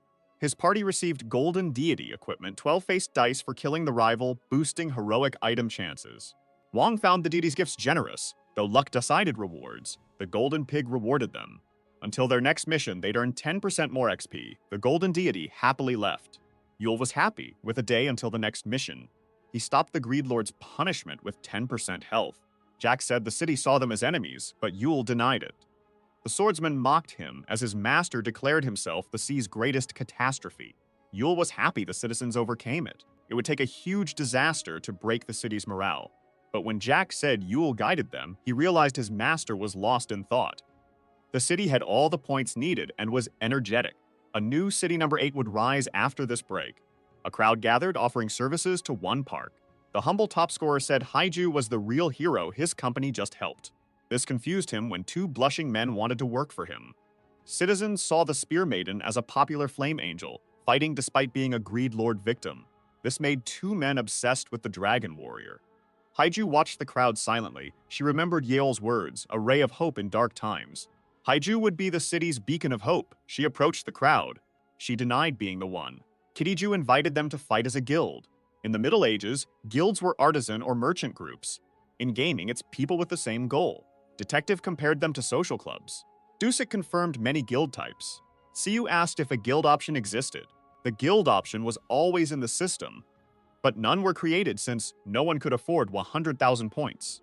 This led to 3 official and some unregistered guilds. The first and most popular, Delanix, focuses on missions and city safety. Haiju is master, Wong Park deputy. Members wanted the Haiju Guild, but their master was embarrassed, so they named it after her favorite flower. Sayo trusted the Flame Angel, assuming her people would behave. The second guild, Strive, led by the colonel and lieutenant, was City Number 8's armed forces. Sio, acknowledging the 2 men, expected the best for their guild. As for the third guild, the detective was shocked by the Serpent Guild. Though defeated, the serpent with his wishing orb drew many criminals, aiming to rule the city after killing its enemy. Sio said they needed power to beat the serpent, who'd hide until the book wielder is gone. Police couldn't form a guild, busy with outlaws and city defense. Police will be powerless if nothing's done. Sio looked out, asking Dusik, your solution? Many men greeted them. They all wanted to be Dusik's police officers. The detective wondered what his partner was doing. Dusik said he wasn't building an army to take over the police. Siu thanked him for gathering his followers. The fox and bear argued again, but an officer interrupted. He said they found something strange with the greed lord's victims. Sayu looked closer. Most victims were criminals. Dusik realized why the serpent was the only villain, again saying the police were powerless. His partner got mad and finally agreed to hire his followers. The detective left, flipping his partner off, insisting recruits follow rules. The serpent wasn't the only one scared of Yule. This needs a long-term plan, which the fox is great at. Papers flew everywhere. They were flyers inviting people to join the armed forces. The colonel was confused. No one wanted to join their guild. Wong said the word Reinlist scared people. But this meant only serious venturers were applying, despite being few. The lieutenant had something to say. The guild was almost out of fuel and ammo. Food was also scarce, even with electricity. They'd soon live without tech. But citizens wouldn't complain with their high morale. The colonel threw something on the table, calling it an asset. Archives from City Number 4. The ruined desert city's citizens left records before dying out. These notebooks summarize their adventures. Combining their knowledge with City Number 8's experience should create a new mission manual. Meanwhile, Yule was deep in thought. The person next to him said he looked happy, which Yule confirmed. He was startled to see Gio there. She offered him chips, saying his actions earned her points. Gio asked if he'd start a guild, but he refused, fearing members would become Greed Lord victims. She leaned in, asking him to promise she'd be his first recruit. She stood up, leaving the city's greatest villain rattled. Her hook was set. Jiayu offered Yule help. Shigun offered to be a Greed Lord's victim. Jiayu was strange even before her tower jump. She left him chips. Yule realized the Demon Lord's punishment and Greed Lord victims were making missions harder.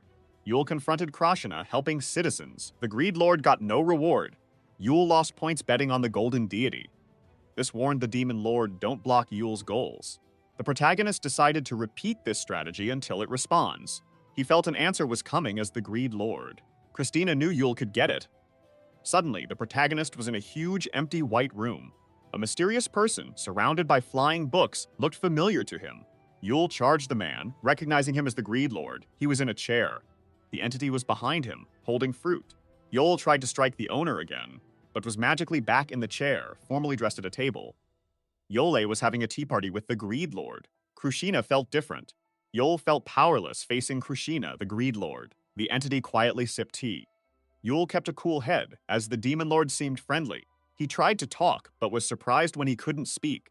Yule couldn't talk. Christina answered his call out of curiosity. The Greed Lord offered a choice: be crucial or stay interesting. Yule froze for a bit. He smirked, hearing Krashna needed something. The entity warned Yule not to get cocky. Yule was replaceable, not vice versa. Yule figured the Demon Lord could read his mind.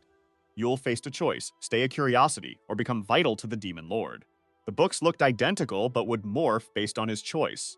Yule asked if this new path would stop the Greed Lord's victims and the Demon Lord's punishments. Krashina affirmed he was only offering Yule a crucial role, and Yule might not fulfill the task. Yule stayed quiet. He then said those needs would pressure him. He picked Krashina's curiosity.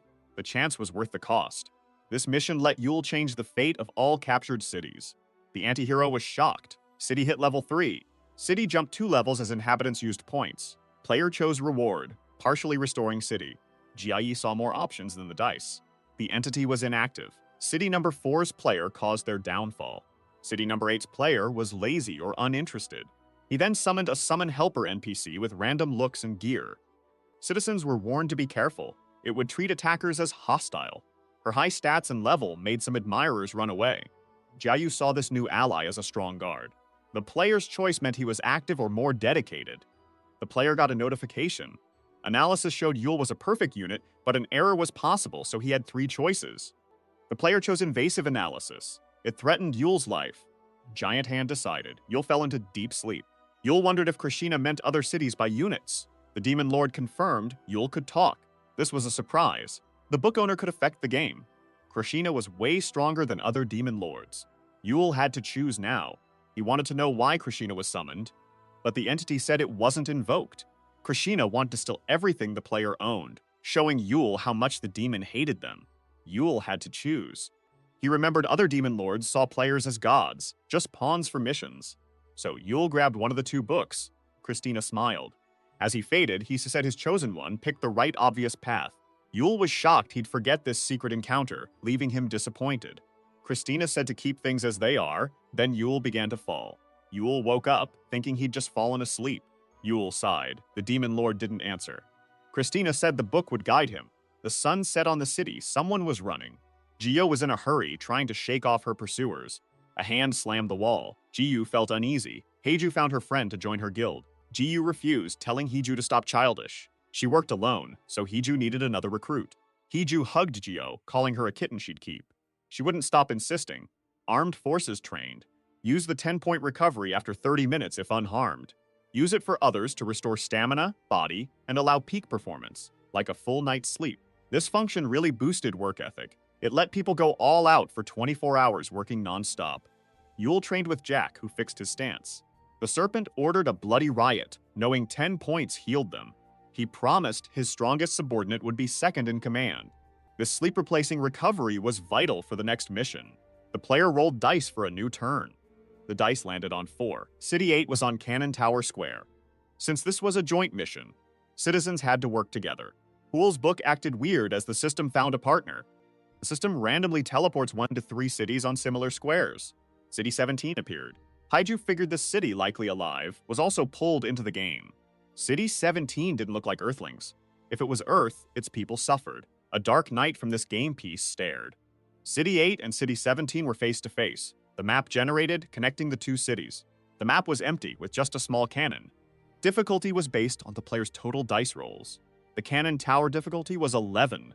Something rose from under the cannon. The cannon tower, randomly targeting cities, was set. Mission ends when time's up or conquered. There are 11 floors, 1 per difficulty. The duration from dice rolls was 1 week. The cannon tower moved, pointing cannons at cities, then fired at mission start. Cannonballs started hitting City 8. Haiju and Saya went to stop them. The Spear Maiden tried to destroy the first one, but the cannonball was super tough. Haiju failed. The detective warned her. If the cannonballs were unbreakable, they just needed to keep people safe by pushing them. They caused huge damage. Peiju worried about the city, but Shu said people mattered more. Dusik disagreed. The mission was to protect the city, not its citizens. With 10% of the city's health gone, y'all knew they'd lose if it got ravaged. The book wielder watched. He wanted to check City 17's power. They mumbled. The citizens prayed, seeing their player as a god. City 17 citizens asked their player for protection. Yule couldn't believe it. A spell. Hardened City shielded City 17. It kept most of its health. The Cardinal knew the card from Fallen City archives. Players could roll dice or use cards to intervene. Seeing them reminded them they were pawns. The tower's small cannon moved. The ultimate cannon targeted the protagonist's city, hitting in an hour. Cannons stopped, so City 8's military moved toward the tower, but unknown objects moved ahead. Smaller towers rose from the ground, so they sped up to dodge the trap. Vehicles dodged the bullets. Lieutenant lost 2 vehicles, 1 hurt but fighting. Soldiers told boss to go. They'd handle the trap. Wong ordered them to return alive. He knew why the map had 1 building. The map could shift, creating constructs and monsters. The driver wanted the Angel of Flames there, but his superior denied it. Leaving Haiju on a fence would leave the city open, so she and the detective stayed. Soldiers had to study the tower for Shaplan. He suggested they join city number 17, but the lieutenant saw the serpent flip him off. Wong then spotted the villain on a red sports car, talking about first impressions. The serpent and his guild rushed into obstacles. The masked man used his powers, destroying the mini-towers with his venom. Soldiers watched the maniac advance, laughing. Wong hoped his immaturity wouldn't cause trouble. 47 minutes, 30 seconds until the ultimate cannon hit city number 8. Cannonballs launched. Each tower cannon had a cooldown. The Kingdom Guild was inside when someone surprised the soldiers. They assumed city number 8 was first generation, based on its design and outfits. The lieutenant was intrigued. Robel von Lexus, a level 62 elite citizen. Robel, head of his house, asked the lieutenant for an alliance to protect his city. Wong clarified he represented city number 8's armed forces, not the city. The knight understood city number 8 hadn't united like his city. Von Lexus rescheduled, but asked the lieutenant to deliver a message. Robo proposed a Pacific Pact, no violence. The attacked city chooses the aggressor's punishment, allowing killing in defense.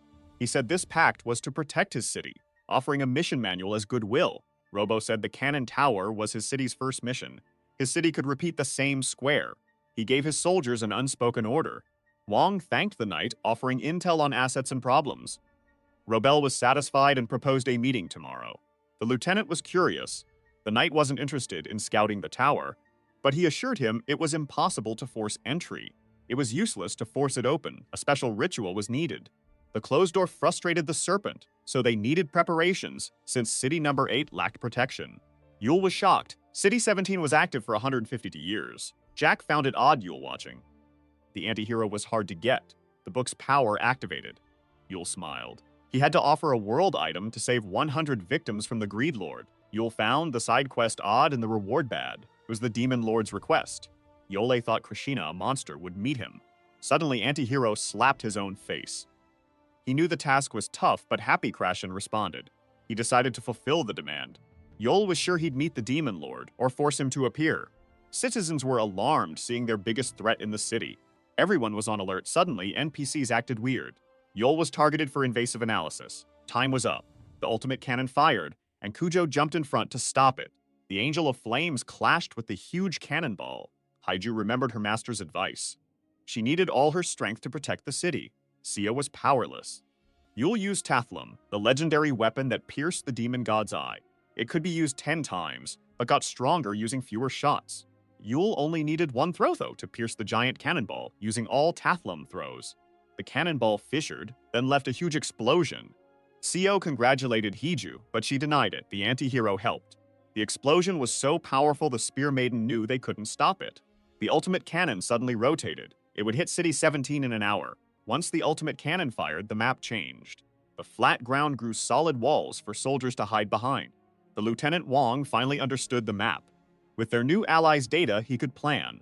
He ordered his men to regroup in vehicles, but rising walls wrecked the engine. He wanted horses like City number 17. A red streak appeared in the sky. Yule's sword quickly destroyed defense towers. He was right where the book said. He had to cut a 16-square-foot section from the ground, with exact instructions. Yule placed the design piece on his book. Suddenly, it vanished. The protagonist got his small reward, but the carved piece went to the Demon Lord. Krishna crushed his gift. He looked satisfied. The Demon Lord got a piece of the key to Chaos. He'd protect his servant until he was done. Then, the NPC appeared behind Lyle for an analysis.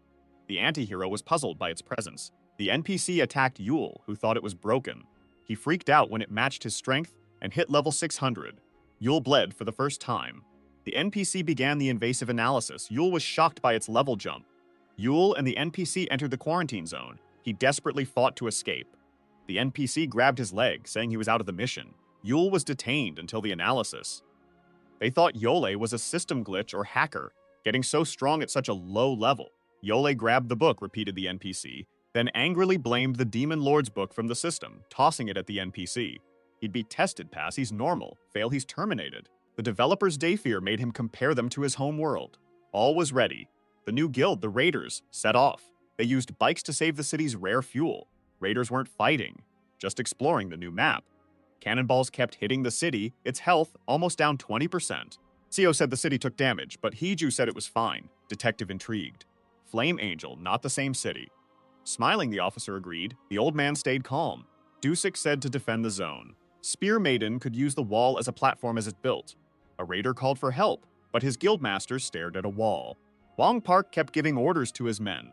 Citizens wanted to use cannonballs for gear, sturdy against Haiju. A hooded figure found something in cannonballs. Jiayu sold her data for the highest bid. Yule, the Serpent, Dusik, and others were still chaotic, but someone was spying on Seo and Hiju. The spy wore heroic shadow fit gear, making them invisible in shadows. City number 17 still hadn't lost 1% health. Robo was impressed by City number 8's potential. Despite joining a month ago, LVL 33 Elite Hank Sith worried the night gave too much intel, but LVL 47 Emma Hilt thought City number 8 gaining power was best. LVL 50 Kane Bjorg thought they'd obliterate everything if it wasn't a joint mission. Rubble told them to be patient. Everything would follow their player's will. The Swift Citizen card activated, making City number 17's people faster. Its duration was based on a dice roll. With a 3-hour boost, Rubble told his troops to charge. City number 17's people followed him. The knight believed his city was the player's chosen. He felt the entity loved them. This knight used the legendary one-handed sword Stormbreaker, a relic that summoned lightning. He used chain lightning to destroy defense towers. Without player support, City 17 couldn't win this huge game, no matter their gear's power or level. Yol tried to escape the NPC dodged his sword easily. The book wielder thought it was max level like him. But fighting someone so strong, he realized. Yul realized he was a bad fighter. He was just a rookie, but learned martial arts from the goblin swordsman as a precaution. No wonder he struggled. He wondered about the analysis duration. The NPC thought Yul was cheating. It tried different ways to find a bug. Yul realized the city guardian didn't care about his life during the analysis. So he tried to summon his only overlord for help. But to his surprise, nothing happened. The quarantine zone stopped any outside help. Yul's situation got tougher, facing a strong opponent alone. He wanted to get back in the game before the ultimate cannon hit City number 8 again. With a kick, the NPC continued the analysis. Yole knew a simple way to beat it, but he had to win the fight first. The NPC's strong kick sent him flying. Yole started losing hope when suddenly Karashina decided to help him. Yole couldn't believe his eyes. The NPC continued the physical checkup after seeing the book wielder was still breathing. With that, the entity charged at the man, but it was shocked when they fought. Yul blocked the NPC's claws, getting a new skill from Krashna. Yul unlocked Overlord Possession, letting an Overlord take over. He couldn't summon them for the mission, but gained the Goblin Swordsman's sharp skills. He didn't like the book's owner for this, but now, Yul hoped not to attack the Demon Lord. Now Yul and the NPC were truly equals. With his new powers, they both got ready to fight again. Yul could now keep up with the guard. A unit's power isn't just about stats or gear. In games, it's common for low-level players with bad gear to dominate others with skill alone. So Jack's fighting skills would be top tier. But as Yul thought about combining Jack's skills with his maxed stats, the swordsman ghost said it was pointless. This sudden appearance shocked Yul.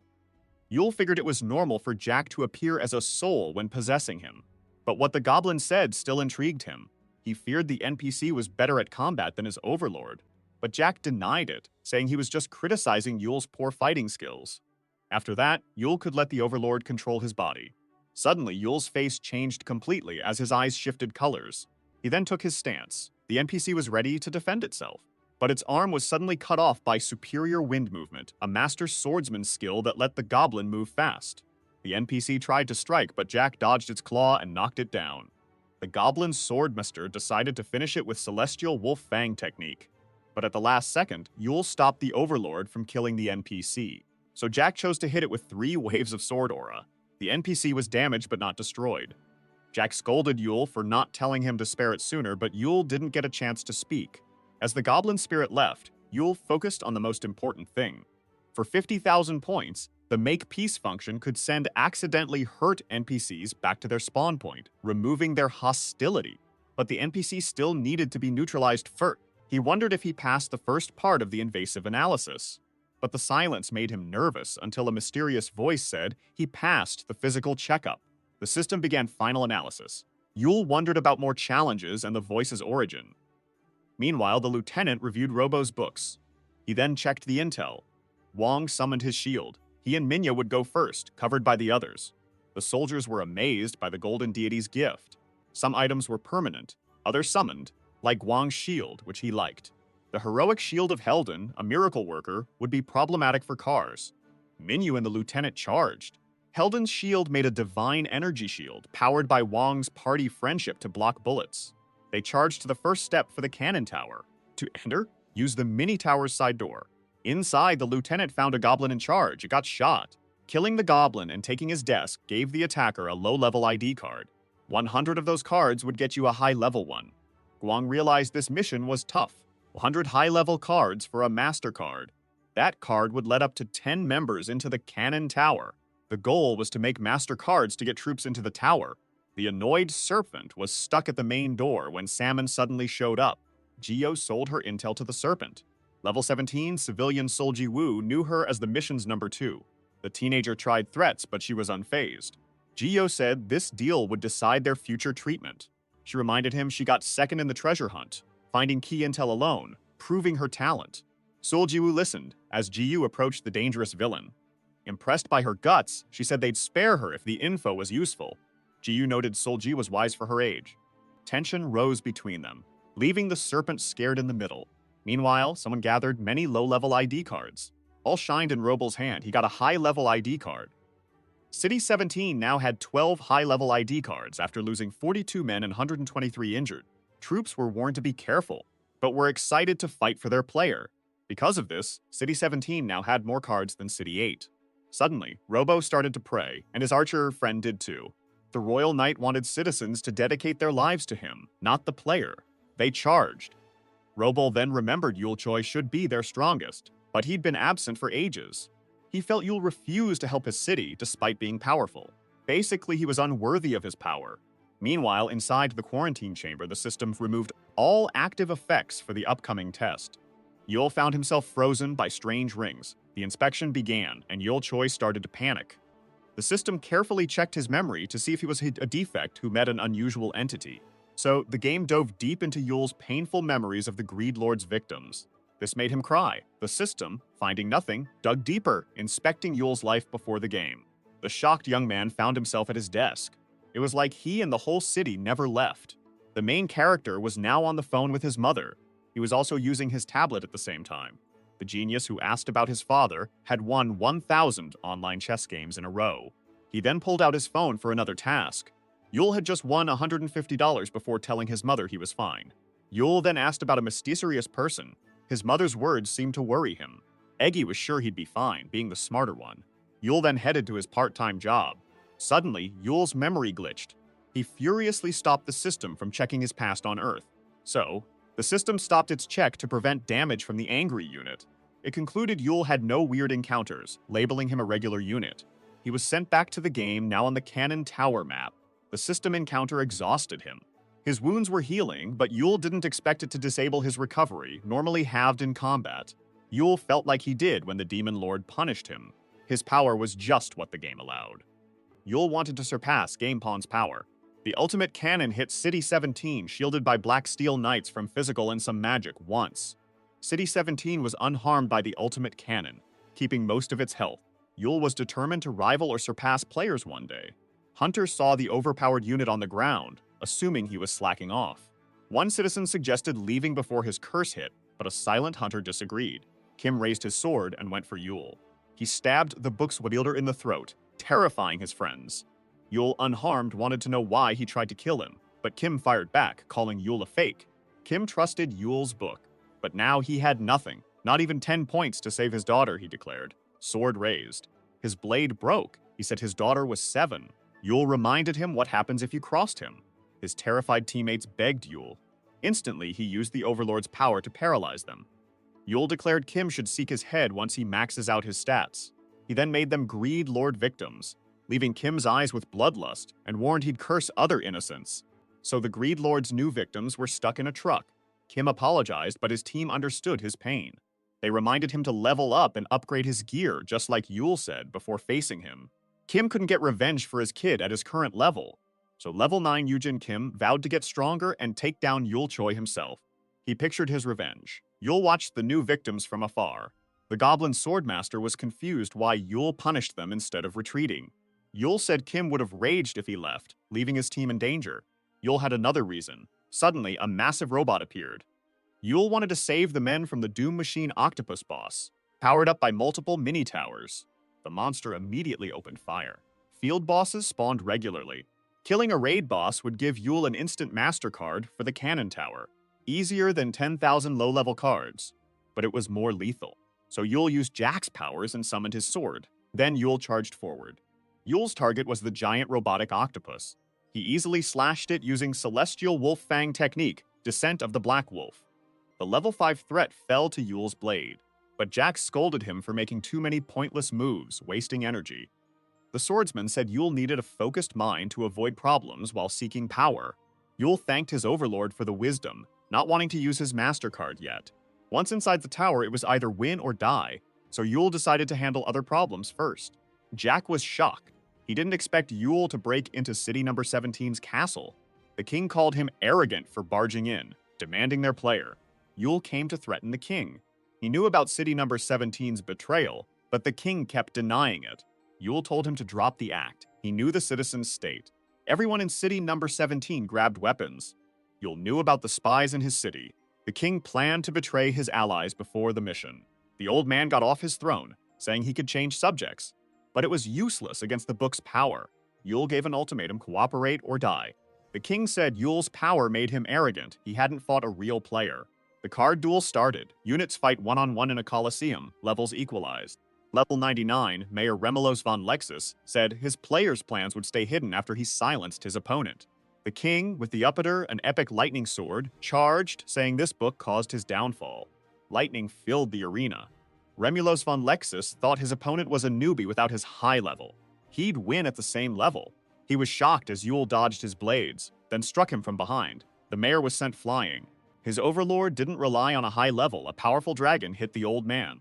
He said Remillos von Lexus' defeat was a warning, and Jack admired the old man's strength. Yule and the king teleported back to the palace, leaving guards panicking. The scared soldiers drew swords, but Yule said to work together.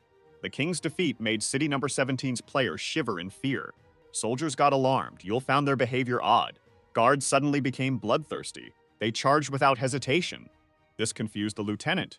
He was confused seeing all city number 17 units retreat. The city was under Frenzied City, boosting unit power and making them hostile to outsiders. An explosion rocked the castle. Yul figured Frenzied City was their trump card to trace city number 8.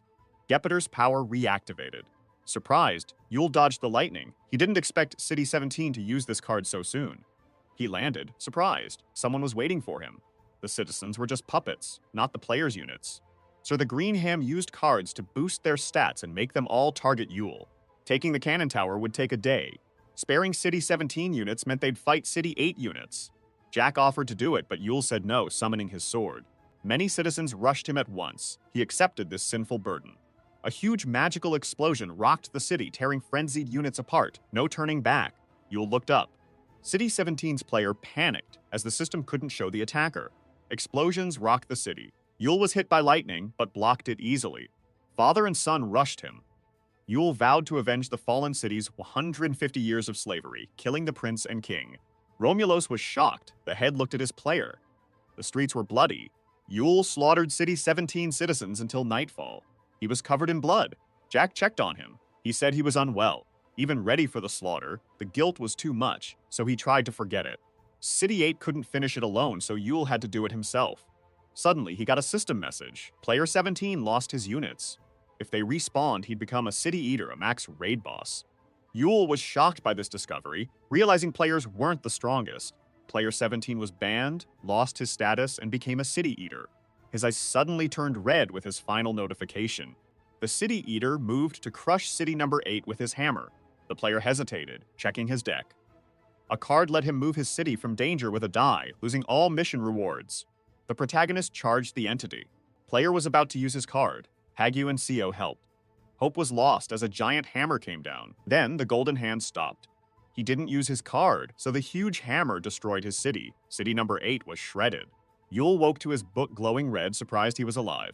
Shocked by the presence, Yul attacked the Demon Lord, who stopped him with a finger. Yul remembered their first and last encounter, recalling it all. The book's owner judged him worthy, giving him a chance. Silence filled the room. Yul lay worried about the citizens. The Demon Lord said they died. The survivor fell. Krishna said units couldn't beat a Sea Eater. City was doomed. Only players could stop them. Yul got angry, asking about the game. He asked why he was the only survivor. The Demon Lord had answers but kept them. Yul had little time to revive his fallen city. These words hit him hard. Krishna summoned a glitched item proving his words. City 8 could be revived. Yul was intrigued. He stopped questioning the book owner. He'd lost everything. Glitch fragments covered his sword. Krishna gave Yul power to defeat the City Eater. The Greed Lord would revive everyone. His sword glowed purple, but he thought fighting the huge entity with a simple blade was crazy. Suddenly, Yul was in space, face to face with fallen player 17. The City Eater immediately swung its huge weapon, hitting Yul. That strike caused a huge blast, sending the young man flying. Yul still felt the hit in his bones, even after surviving. Krishna said, City Eaters were the game's toughest creatures. Even players avoid them. By pushing his power to the max, Krishna made Yul as strong as a City Eater. Yul got mad when the Demon Lord implied he'd be blamed if he lost. But then he saw the fallen player use a card. The entity used Summoned Mahiris to call down meteors, equal to a 12-sided dice roll. But Yul dodged and blocked them all. Krishna said Yul was now like a player, even his gear and skills matched player cards. Yul had fused with his overlord, landing a huge hit on the City Eater's face. This cracked the fallen player's mask. With that, the entity fell, yet Yul felt startled. Giant tentacles appeared from nowhere, trying to crush him. But Yul cut 2 of them. He wanted to ask the Greed Lord about players. Yul asked if all players were this ugly. Krishna said no. Players look, think, act, and even have different cards. Then, the City Eater used Thunderstorm hit the protagonist. The young man then realized there were City Eaters way stronger than this one. Yul was disappointed. Parrying lightning, he wished all players were as easy as this City Eater. This intrigued the Demon Lord. Summoning City number 17's King and Prince swords by telepathy, he claimed their old player was weak. Even with many cards, the fallen player stayed far from Yul. This meant the entity feared close combat. The City Eater kept using wide-range spells like Bombardment, sending shells to take out Yul. The protagonist moved his fingers to command his other 2 swords, realizing the City Eater never attacked head-on. That's why it only used powerful cards so recklessly. The monstrosity had many powerful cards and was huge. Yul slid right before an explosion. Yul used the free warp ticket to save himself. The Demon Lord noticed his unit was slowly approaching the City Eater. This tactic messed with the monster's mind and emptied its hand. Mindless attacks were useless, the Greed Lord said as Yul got ready to finish. Just like that, the fallen player was stabbed with a heroic sword. Yul then activated Chain Lightning. The entity was struck by lightning and suffered. Yul then asked if it enjoyed mimicking the divine while controlling lives, holding the legendary Weather Orb. The protagonist also decided to use Jupiter's unique skill, Overcharge, which absorbs lightning but damages the user when overcharged. The creature began to tremble. He didn't hold the heroic sword, controlling it remotely with telepathy. This let him try a new attack, launching a massive lightning bolt that heavily damaged the vile abomination. That was quadrupled by Overcharge and the Jupiter Electric Shock combo. Plus, the Rage of the Thunder God skill unleashed all the blade's stored power at once. With that, the fight ended, and the player found his guts exposed. Yul was surprised to see the monster still alive. He wanted to turn it into a lab rat, but the protagonist had to kill it to bring his fallen city back. So, he stabbed the City Eater, and the creature began to crack. Yul was shocked the monster's mass gathered on his sword. The book owner told him to step back. He wasn't done. The City Eater's flesh changed shape. Confused, Yul saw a round egg which suddenly hatched. A horned man came out. Yul wondered if this was the plan. The man breathed after Jens. Krishina said it smelled gross. Yul wanted his promise kept. The Demon Lord used his red magic, so Yul got ready to fight. To his surprise, his city's ruins moved. All pieces came together. City number 8 was restored. Yul was amazed, but the streets were empty. Yul assumed the Greed Lord, but the entity said to be patient. The City Eater's power only rebuilt City number 8. To revive citizens, Prashina needed to absorb other fallen players. But Yul felt the Demon Lord was hiding his true power. The entity seemed surprised. A city gains experience from trading points, leveling up, which likely gives players currency for cards. That was the only logical explanation for the game's resource cycle, and how players got cards. But Yul wondered about his spent points. According to Yul, there was only one explanation. This made the Demon Lord laugh like crazy. He admired Yul's smarts. Krishina was amazed by Yul's ability to see the big picture after losing everything and fighting a fallen player. Yul figured the entity met their player before. Suddenly, his glowing sword appeared. The Demon Lord confirmed its strength, but saved it for later. But he asked Yul to trust him, assuring him he'd keep his promise while releasing a huge gust of wind. This startled Yul, who found himself above his restored city. The Demon Lord showed him the game's real form. Yul was shocked. This wasn't there battling the City Eater. A simple reason. The game only showed what it wanted. Yul's perception then changed. He now faced another entity. Yul was a pebble next to the giant flesh mountain. The Demon Lord needed 3 more fallen players. City 8's units would revive once slain, as promised. The city would be back in the game. The Demon Lord of Greed would be its new player. The City Eater used a card to fly. This let it close the distance to the human. Yul was amazed by its speed. Suddenly, many heads popped out. The creature split. Yul worried he'd face 3 fallen players at once. He was astonished. They used a card for 3 shields, protecting them and absorbing damage. The 3 were one. Suddenly, 2 collided, Yul in the middle, struggling not to get crushed. The third one equipped a blade. Yul found the fallen player's strategy interesting. Parts shared buffs, not the longsword. The Demon Lord claimed players are unique in abilities. He asked Yul not to fail, as City Eater's already lost. Nothingness awaits Yul if he fails. Yul, fighting for his life, ignored it. He ordered the Greed Lord to resurrect citizens. Prashina told him to relax, it's all set. Jiayu and Haiju were confused, they should be elsewhere. Then the Demon Lord addressed them, as all citizens felt a crushing pressure. The entity introduced itself as Krishina, the Resurrector. Nam stood up, claiming to be their new player in charge. The serpent assumed he must be one of the game's greatest bosses. But as the greedy teenager claimed he'd kill him for ultimate power, he suddenly stopped. It was unclear if he stopped or was frozen, like time itself ceased. The new player demanded silence, saying citizens were now between life and death. They could pick the White Gate to live, or the Black Gate for a peaceful end. Their fate was their choice. Once doors opened, they thought Christina wanted them to commit suicide. Ending the game didn't sound awful, but one person raised a hand to ask. The Demon Lord said that yes, it was the Dragon Warrior. Despite the huge pressure, she, the detective, inspector, and lieutenant stood firm. She asked when the gates would open, as Dusik, the colonel, and others were eager to fight. The new player watched them, then snapped his fingers. A screen appeared, showing Yul fighting the City Eater. Everyone was shocked. Paju was curious about her friend's opponent. The Greed Lord said the gate would open when Yule wins. He showed the City Eaters as the disaster they'd face. Humans needed to think carefully, as the Greed Lord had no use for cowards. Yule clashed with the giant barrier while two others attacked from behind. The protagonist activated his gravity ball skill, pulling everything nearby with immense force. All three City Eaters were quickly slammed together at one point. As the City Eaters were cut down, Yule emerged from their remains. He raised his sword for the final strike, slicing the monstrous tentacle ball in half. The three City Eaters were finally defeated. Yule was exhausted. He plunged his sword into his second fallen player, and the tentacles vanished. He realized he couldn't regenerate while fighting these monsters. He needed a reminder that time was running out. Summoning the Overlord's power, he asked for the next fallen player. Suddenly, something appeared from the fog. This was the fourth foe. All citizens would be revived once this City Eater was killed. To boost his chances, the creature used multiple cards before attacking his tiny target. Heiju was scared for Yule, while the lieutenant was amazed by their future enemy's power. This made citizens despair, seeing how small units gave them trouble. The monster's axes smashed the ground. Yule saw the foe only fought up close so he could plan ways to win, but time was short. He could block the huge weapon. So, Yule let Jack take over, giving the fight to the real fighter, who instantly hit the giant. The City Eater started bleeding and screaming. The swordsman was amazed by Yule's crazy fights. But when Yule offered advice, he refused. The goblin clearly saw his blade's path. The man was covered in blood after slashing the huge monster.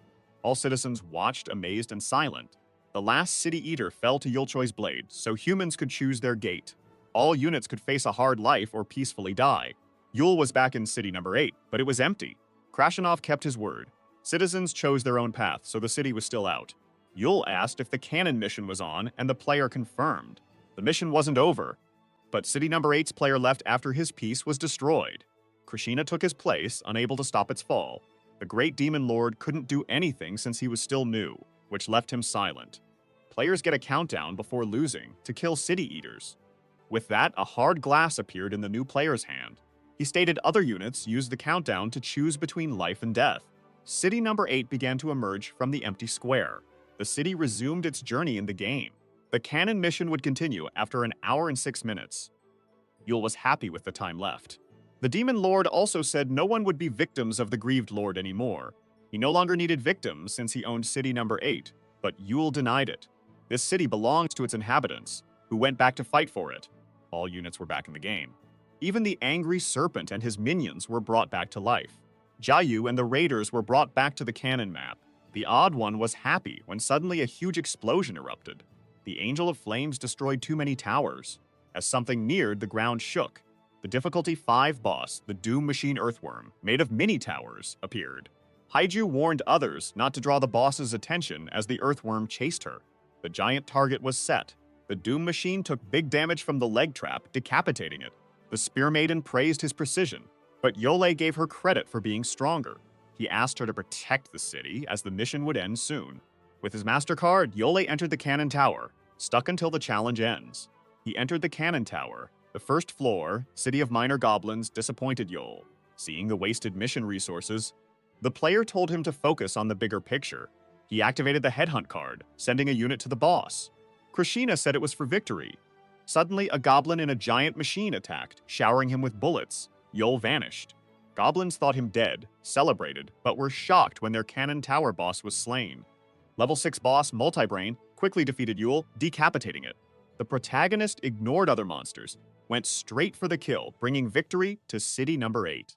Yule teleported back. Everyone outside the city came home. All eyes were on the man, once the greatest villain.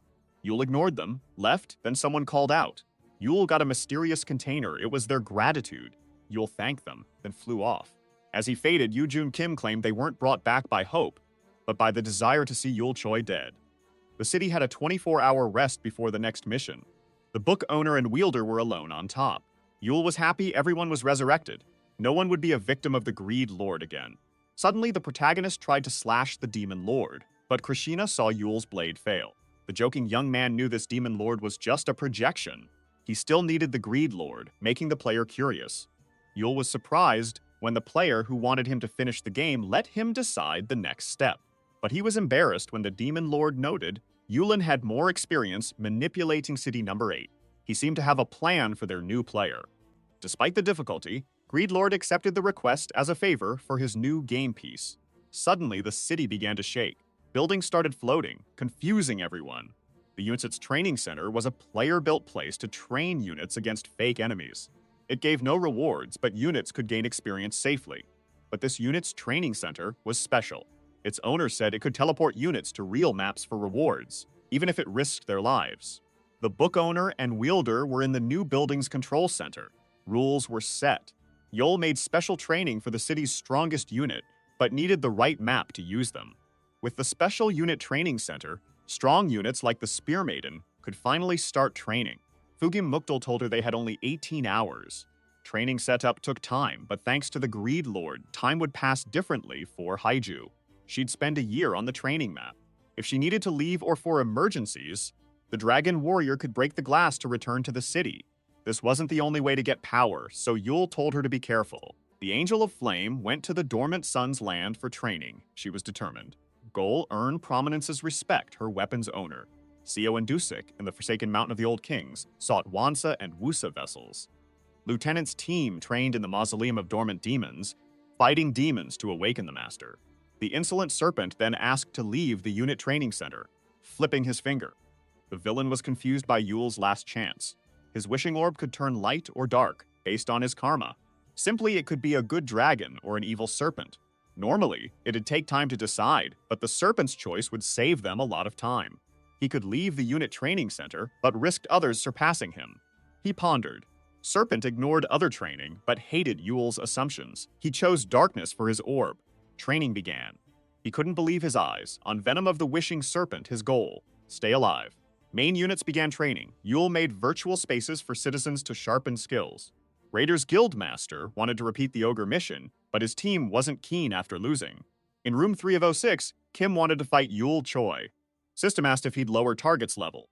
Vengeful Man wanted to face his prey as is, so his impossible training began. Yul Choi, watching the key unit's adventures, talked to the Greed Lord. Yul asked what the Greed Lord was, as he wasn't a demon lord or a player. Christina found the question pointless. Getting City Number 8 back to Earth was the priority. He promised Yul he only speaks truth. Yul wasn't surprised the entity dodged the question. He had a theory. This made the Greed Lord curious. The young man wanted to know more about the city's first player. Was abandoning them to avoid a City Eater, instead of losing them all. But the new player said the old one still controlled some units. Yul was shocked by this revelation. The old player of City Number 8 controlled another game piece. This explains why he didn't care much and easily abandoned their city. The Golden Hand used City Number 8 to farm resources for his main game piece. But since he didn't get much due to the Greed Lord's victims, he just abandoned it. Yul's guess was right, but not all players get multiple pieces. The Golden Hand, now on game piece number 43, was a special entity. The units were all butchered, with only a few left standing. 3 cities allied to take one down, yet they couldn't even get close. Suddenly, someone approached the injured man. The panicked units feared the nearby individual, so the old samurai used his 1,000 Blossoms in the Sky battle art, dealing huge damage with a flurry of moves. But with one swing, the blue-eyed knight stabbed the samurai through the heart, ending him. He was confused how his moves were predicted. Seeing this, the cowboy readied his legendary rifle, Pioneering Spirit, once owned by a continent-conquering explorer, dealing great damage to non-human targets. He used the spaghetti western battle art, letting him fire without wasting bullets and reloading faster. But the bloody sword parried the bullet, killing the cowboy with his own redirected shot to the head. Then the masked knight tried to attack from behind. However, the blue-eyed knight just walked away. His sword remained in the last warrior's throat, leaving the dying man confused. He wasn't sure if the blue-eyed knight saw through his plan or if it was a trap. The masked swordsman was clueless and scared. Even after a week of fighting, the army stayed silent. Then the masked knight died. City number 99, the White City of Silence, had Yeon Choi, its invincible mayor. Rest period ended, player rolled the dice. The city was on the Dungeon Rush Square. Random dungeons. Slay the boss. At 0, gates open, freeing monsters. Dungeon Rush is a joint mission. Another city on a similar square is summoned. Yul noted this was their city's first summon. City 8 joined City 32 for a 5-day mission, which then began. Yul used his main item, Krishina's Writ Plus status window made all dungeon data public, AD. He went to City number 32, proposing to team up. The Greed Lord said his units could finish it alone. Yule didn't see citizens as Karshina's property. He aimed to return them to Earth, determined to help. Greed Lord recalled City 17, but one disaster wouldn't stop Yule. The amused player wondered how long he'd keep this idea. City 32's book wielder was surprised. Despite mission data, the other party refused. Drunken Mayor Carlson Bounder, level 97, gave up. City 32 lost its best units, low on gear and resources, with only 1,000 citizens. Hopeless, the mayor told him to focus on his city. Seeing the man's state, Yule knew talking was useless, so he tried a new approach. Carlson Bounder was sure City 8 would also fall after reaching the White City of Silence and its mayor. Meanwhile, in the hardest dungeon, a fragment of the Abyss, the level 5 boss Sealed Fenrir, a giant wolf-hating gods, faced the Angel of Flames. The Spear Maiden gained new skills after fighting her Fang's owner for a year. Suddenly, draconic wings made fire burst from her back. Before, Huizu could only borrow the dragon's power. Fetmer felt great danger from this girl. Now the Spear Maiden could even take on dragon traits. The giant wolf cast a spell, raising ice spikes, but a small light showed through the thick ice. The monster had no time to react. Prominence's fire then ate the great wolf, clearing the dungeon level, with most credit going to Femur's Slayer.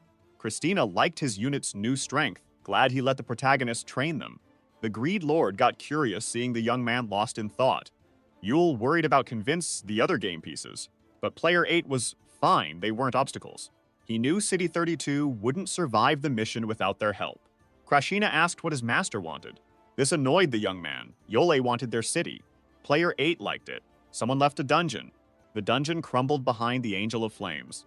Suddenly, she saw a huge entity fighting a mysterious flyer.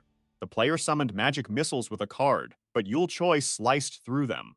The Greed Lord said players only leave astral form if they become a city eater, lose the game, or get challenged to a one-on-one fight. Player 32 accepted the PvP match.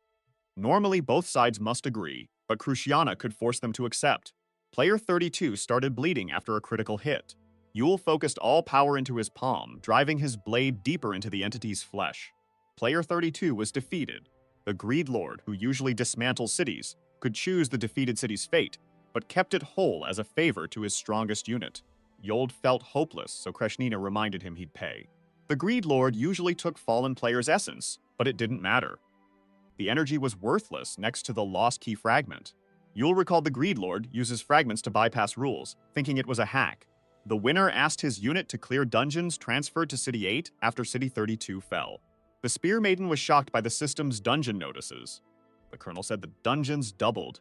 Yol seemed calm as citizens were skilled to beat them, and with him guiding, the mission would be easy. Greed Lord asked if the claim involved all who hated him. He denied it. This game piece looked brilliant. Someone used the Observing Eye card for intel. The crafty Greed Lord stopped the Golden Hand from spying on his city. Player number 8, owner of the White City of Silence, had a plan. He wanted to reveal Krushina's info to players, so the city landed on Ketchik Burglar Square. The goblin got punched, but the green monster mocked the detective, who still had to catch many. Otherwise, monsters would keep stolen points and gear. The goblin felt optimistic about hiding spots, but a huge scary man with a torch stopped him. The first confused goblin was caught by a cop. The second was stuck under Jeyu's foot. They were confused by units quickly finding them. But Yule's power made it all possible. Things went well with the city units. It's the young man's plans and the Greed Lord's book. They completed missions alone. After each, they used Krushina's player privileges to upgrade the city, like creating the Cornfield of Resilience. They also gathered items to bend game rules and tracked fallen players to boost their own power. The Magic City of Buchan's units couldn't believe their eyes during joint missions. They were shocked to see their players defeated. City number 8 would kill other players on joint missions to merge their cities. They even convinced units to train between missions, so City number 8 grew fast. Units didn't even need Yule's plans to finish missions anymore. Disasters only happened during calm times. City number 8 was now on a battle square, with 4 cities randomly placed to eliminate each other. The lieutenant feared such missions. Dusik asked if units or cities would fight, but Seo didn't care since they had to kill other humans. Heiju feared this moment, yet the young villain looked forward to the fight. After all, this type of mission suited him best. Yet Yule stayed calm and said nothing. Krishina said Yule, despite his strength, couldn't take on 3 players at once and suggested taking them out one at a time. Yule figured he was just there to watch. The Greed Lord found it ironic, but the young man reminded him their deal wasn't set.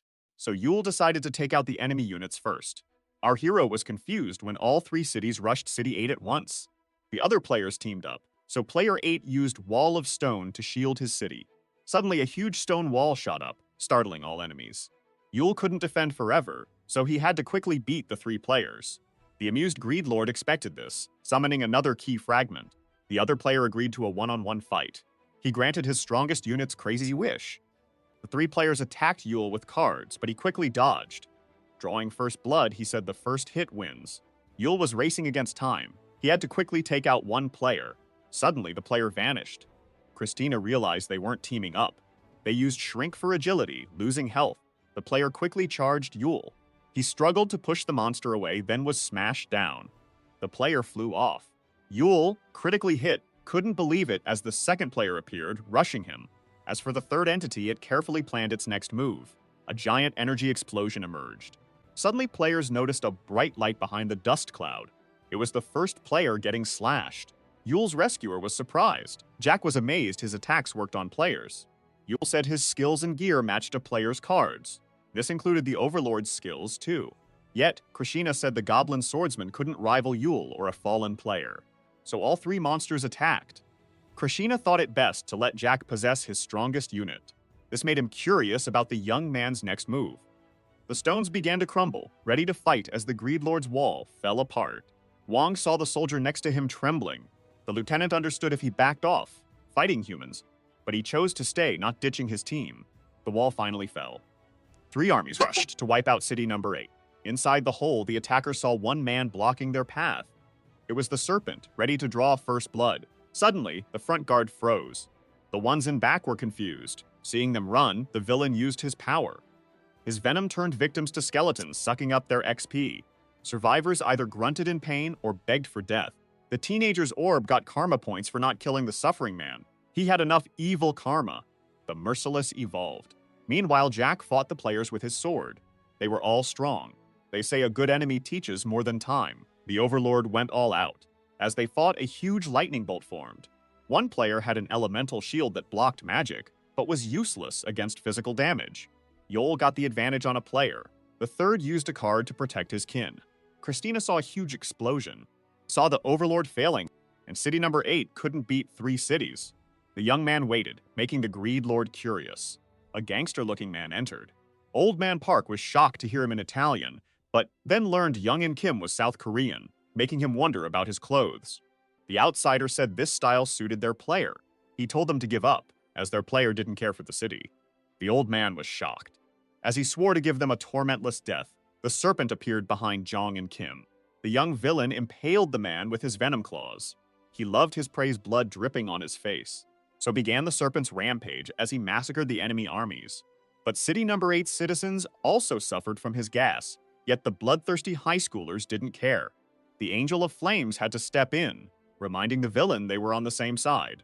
But the serpent easily blocked her attack. Suddenly, the young man screamed, scaring everyone. Enough evil karma turned the high schooler into a corrupt serpent. Haiju told Park to get citizens to safety. The city was critical, but the villain made things even harder. The stone wall shielded the city from 3 armies, but the corrupt serpent pierced it. The beast tried to eat the Angel of Flames. City mayors Miyamoto Kojiro and Sanchual Don Carlo mocked City Number 8, thinking they destroyed their own walls. The old samurai summoned his dragon, starting a huge reptile fight. Miyamoto Kojiro was sure his beast would win. But as he spoke, his dragon's head fell right in front of him, shocking both mayors. Yule stepped in at the last second to cut off the green reptile's head. The protagonist waited until the young villain evolved. He then told Haiju to go back and defend their city, but she worried about his wounds. Suddenly, the beast attacked him from behind, but Yule's strong blow knocked it down. So the protagonist, with a strange look, decided to deal with the young villain properly. Krashna told him to hurry if he had a plan, as their decoy wouldn't last long. With the red player destroying a copy, the Greed Lord used 3 javelins to hit his 3 enemies, since the strongest unit wasn't listening. Meanwhile, both mayors couldn't believe it. Yule kept hitting the corrupt serpent with powerful punches. As he beat him up, the protagonist said he was glad the villain became a serpent, not a good dragon. This scared the invaders. Yule explained the wishing orb turns users into a corrupt serpent or dragon based on their actions. He feared the villain might turn good, but luckily the serpent was evil in both the game and real world. So the beast's fear peaked, letting Yule make him his second overlord. So the high schooler Sun Swan Kong became his worst enemy after being sucked into the book. All the invaders were stunned. With a crazy look, the protagonist asked if they still wanted to fight, leaving them terrified. Jack was exhausted fighting the broken blade. The overlord said his master was late. Then the red player got hit hard.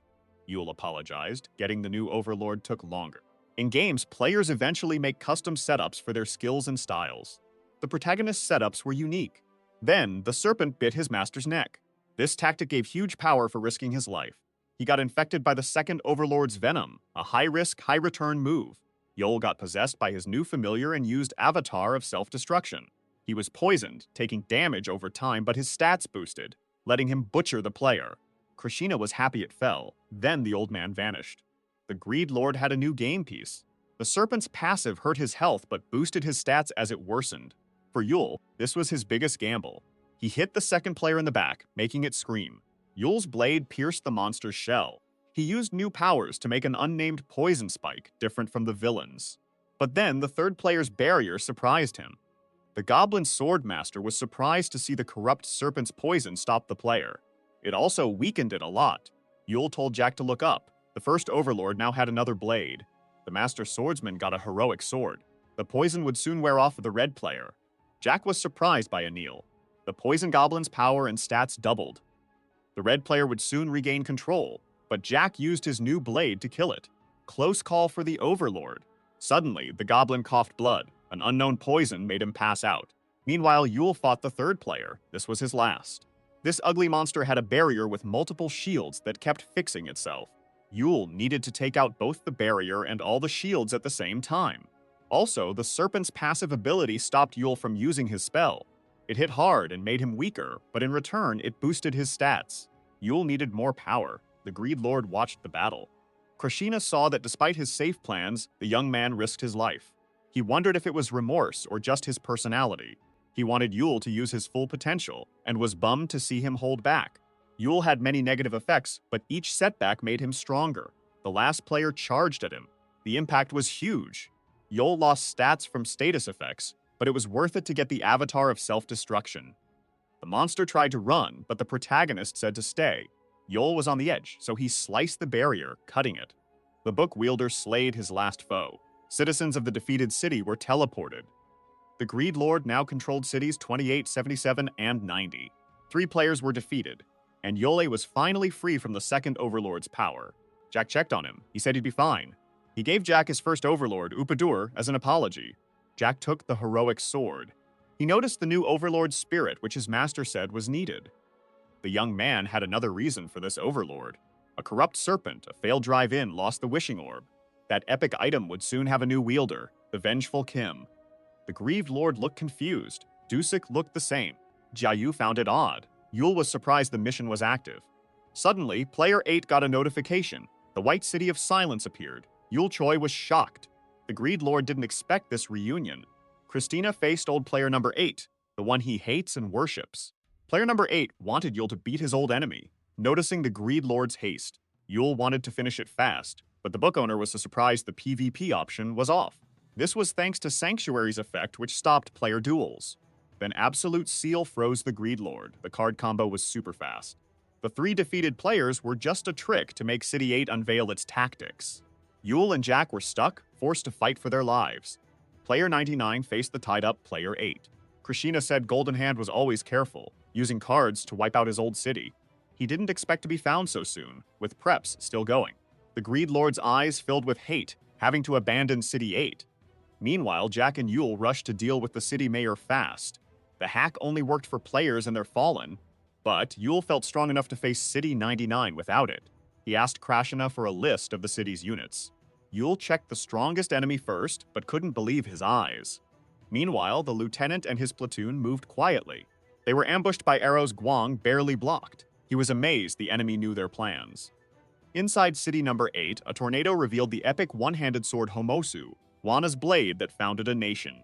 Its power blocked smaller deities, shocking the detective. Then Dusik snatched the weapon, but the enemy's hand was empty. Another unit had the sword. Held by the enemy, Dusek realized they could share gear. Co worried seeing his partner slammed. Dusek realized the enemy's attacks were precise. The detective felt their enemy shared one mind. Nalji and his partner were back-to-back, surrounded by White City of Silence units. Co got furious seeing his partner attacked.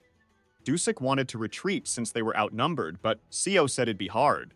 The enemy raised their swords.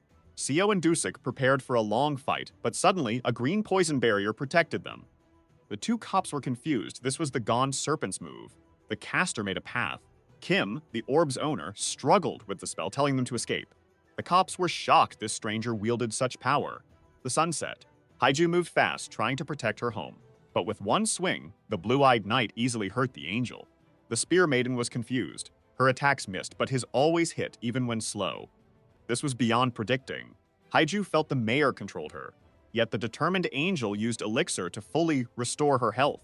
With conditions met, the Spear Maiden used the Fang of Prominence's hidden ability. The dragon arrived, causing a huge explosion.